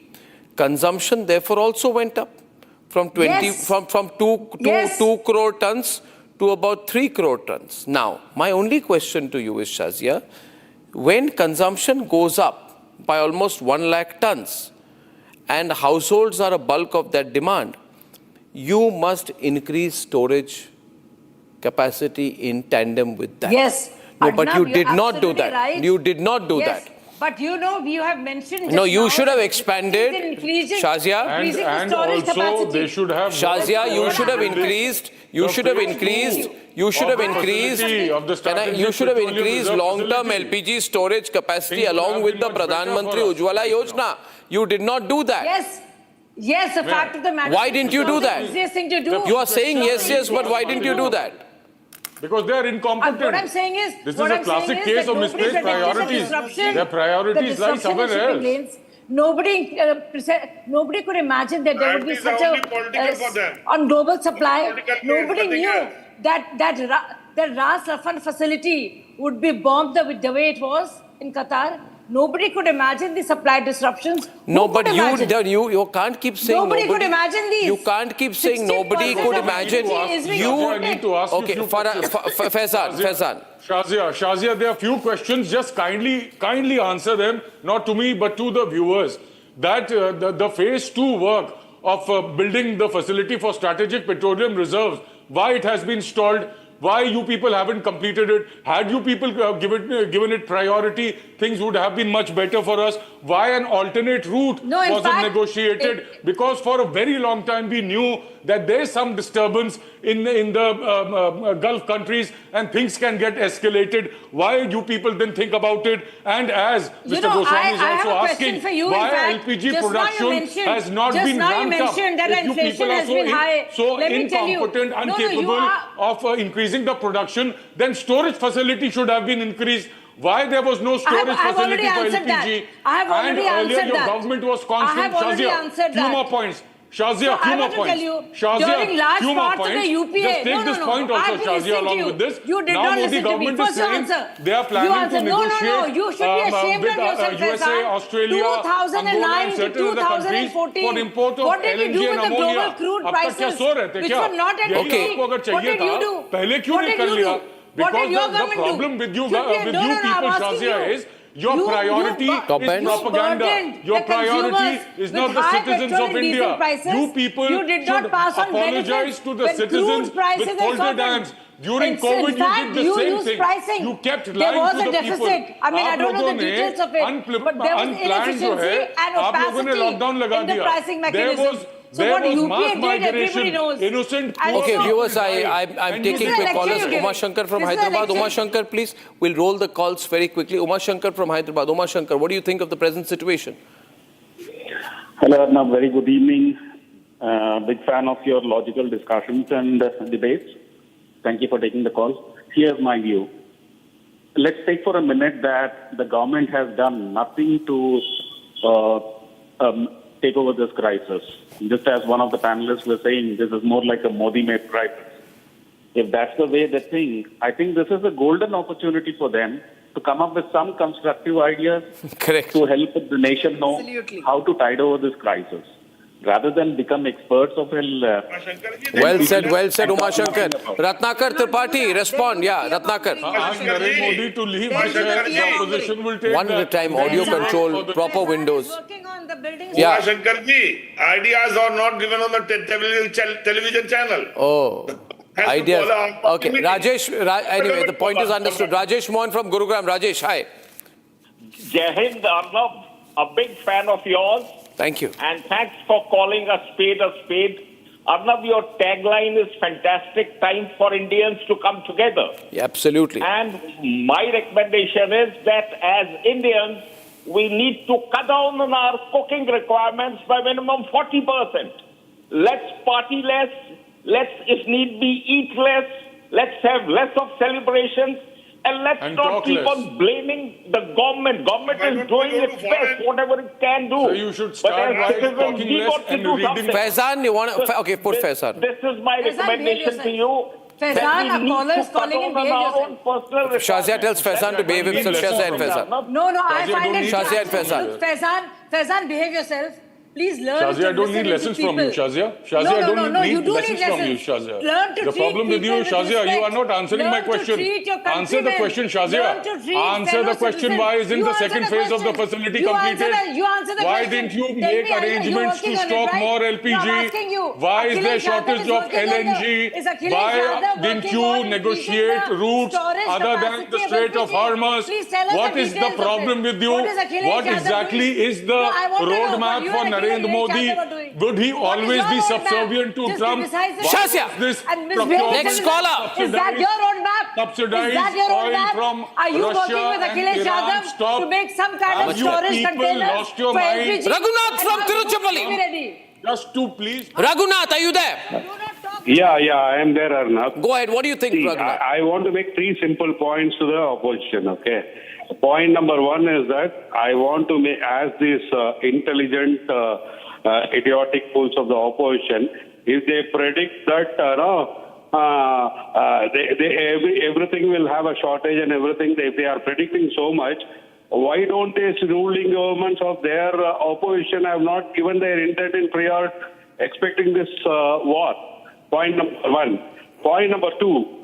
No, the local production, which has been stalled, which has not been increased, has been the continuous propaganda of the opposition. You know one thing, in states like Tamil Nadu and other places where the gas and every other project has been done by the central government, it has been opposed by the ruling parties of the opposition, and they stalled the programs. And that is the biggest concern. And these Congress idiotic fools... Oh, language. Stupid guy. See, this is the level of BJP's sympathizers and supporters. They come here, talk nonsense. This is not the job of the opposition, you crazy individual. This is job of the ruling party. This is the job of the Medha calling ruling in. party. Please don't attack a viewer. He may have used extreme The viewer language, is but you compromised. don't This need is to a mentally respond in unstable kind. individual Well, why are who you expects backing the Congress? The opposition to come out with solutions. Ask your Narendra Modi to leave the chair. Well, He'll come with opposition should be constructive. Constructive, yes, in questioning the government. That's a job. Okay, Medha What from kind of an Nagpur, our last individuals are caller calling? tonight. Medha, hi. Medha. Thanks for giving me chance. Actually, I want to just want to tell all the Indians that when Lal Bahadur Shastri was Prime Minister and there was a wheat shortage, so that time each and every person said, we will not eat roti, but the pride of nation must be. Yeah. So why can't we do like that? So I think the point being made is about self-resilience coming through sacrifice. Was a Congress Prime Minister. Yeah, and we know the relationship. And how did he die? What happened in Tashkent? Who killed him? What happened? Who killed him? Who killed Shastri? Tell me Who killed Shastri? Who had an interest in killing Shastri? Was Shastri murdered? What was Shastri murdered? Spreading the lies. Was Shastri murdered? That you want to own his legacy? Yeah, we have. Ladies and gentlemen, sharp questions, no answers tonight. I think, see, the LPG supply is not run dry, but it's getting difficult. If we all consume 20% less LPG, then believe me, overnight, or maybe in 2 or 3 days, it will show up in a bigger national number. Can we do that? I think we will. I think we can. Because we are better. Ladies and gentlemen, Trump has called the NATO countries cowards. In my view, he's completely on the edge. He's lost control. There's no doubt about that. When we are back.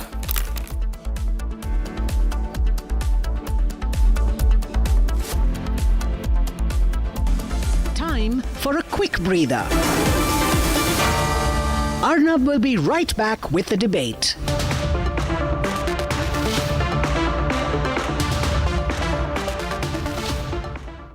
थोड़े में ज्यादा स्वाद यही तो है इसकी खास बात। वाओ मामा, क्या स्वाद है? अरे मेरे राजा, सबका राजा आर मसाला। In the global employability rankings by Times Higher Education UK, only the following 6 institutions from India are ranked amongst the top 230 in the world for having the most employable graduates. IIT Delhi, IISc Bangalore, IIT Bombay, IIM Ahmedabad, IIT Kharagpur and Amity University. प्यास बुझाए, ठंडक लाए, सबको भाए जीरा से। MTH का जल जीरा, जीरा से। जीरा से असली रिफ्रेशिंग, असली स्वाद, असली मजा। MTH।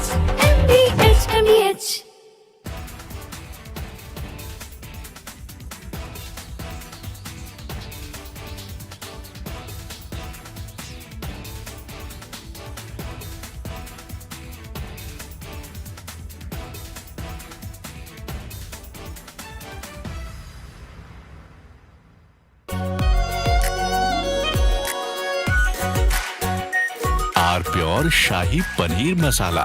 Delicious, healthy, every day. First we saw the people dying, the killings, and that's continuing, destruction of infrastructure, and now the economic impact. The economic impact will affect everybody across the world.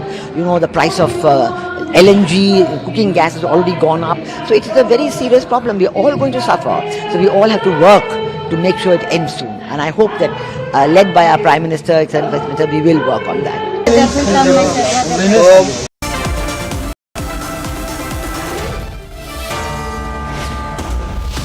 Are pure सूजी pasta उबालो मिलाओ और खाओ 8 minute में तैयार क्या taste है सबका राजा आर प्योर मसाला।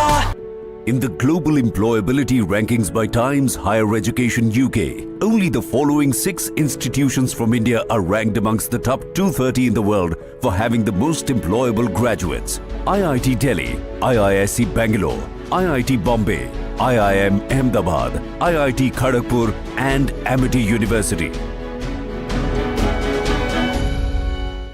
चमकी चाट से क्या बना है? सैंडविच लस्सी और छाछ और हर घूंट में चमकी चाट, ड्राई फ्रूट और दही बड़े। चमकी चाट से स्वाद बढ़े। असली स्वाद सिर्फ चमकी चाट।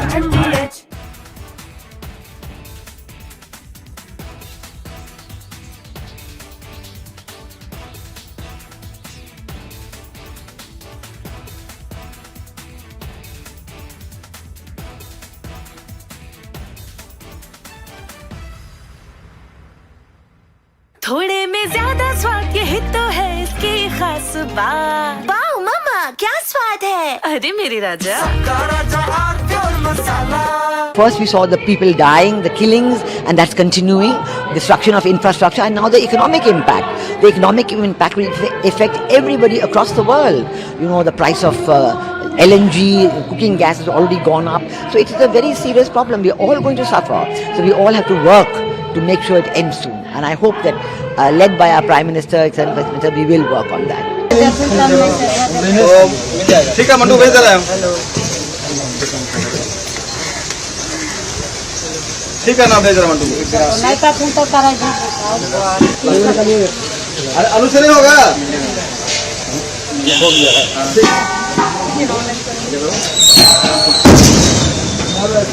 तुमको कुमार गिरा नीचे।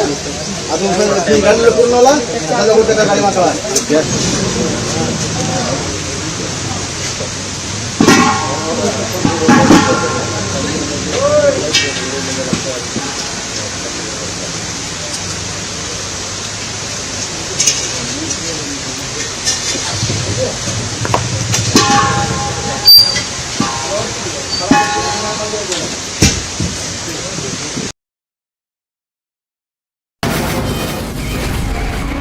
From the Republic Media Network headquarters, it's time for Arnab Goswami on The Debate.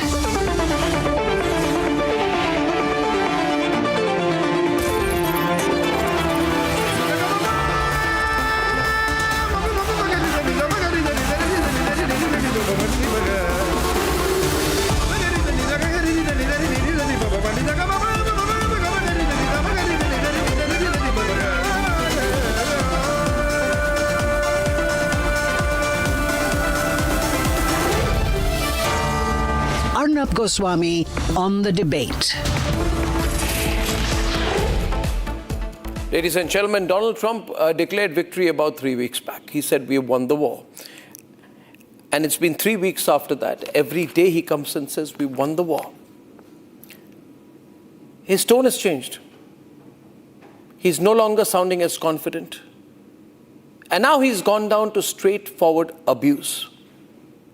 Every single day, he's using worse words. Some time back, he put out a tweet. He said that NATO countries are cowards. And that's only because several NATO countries are not fully aligned with his effort, because they're willing to defend the interests of their people. And because they do not believe that this campaign has been done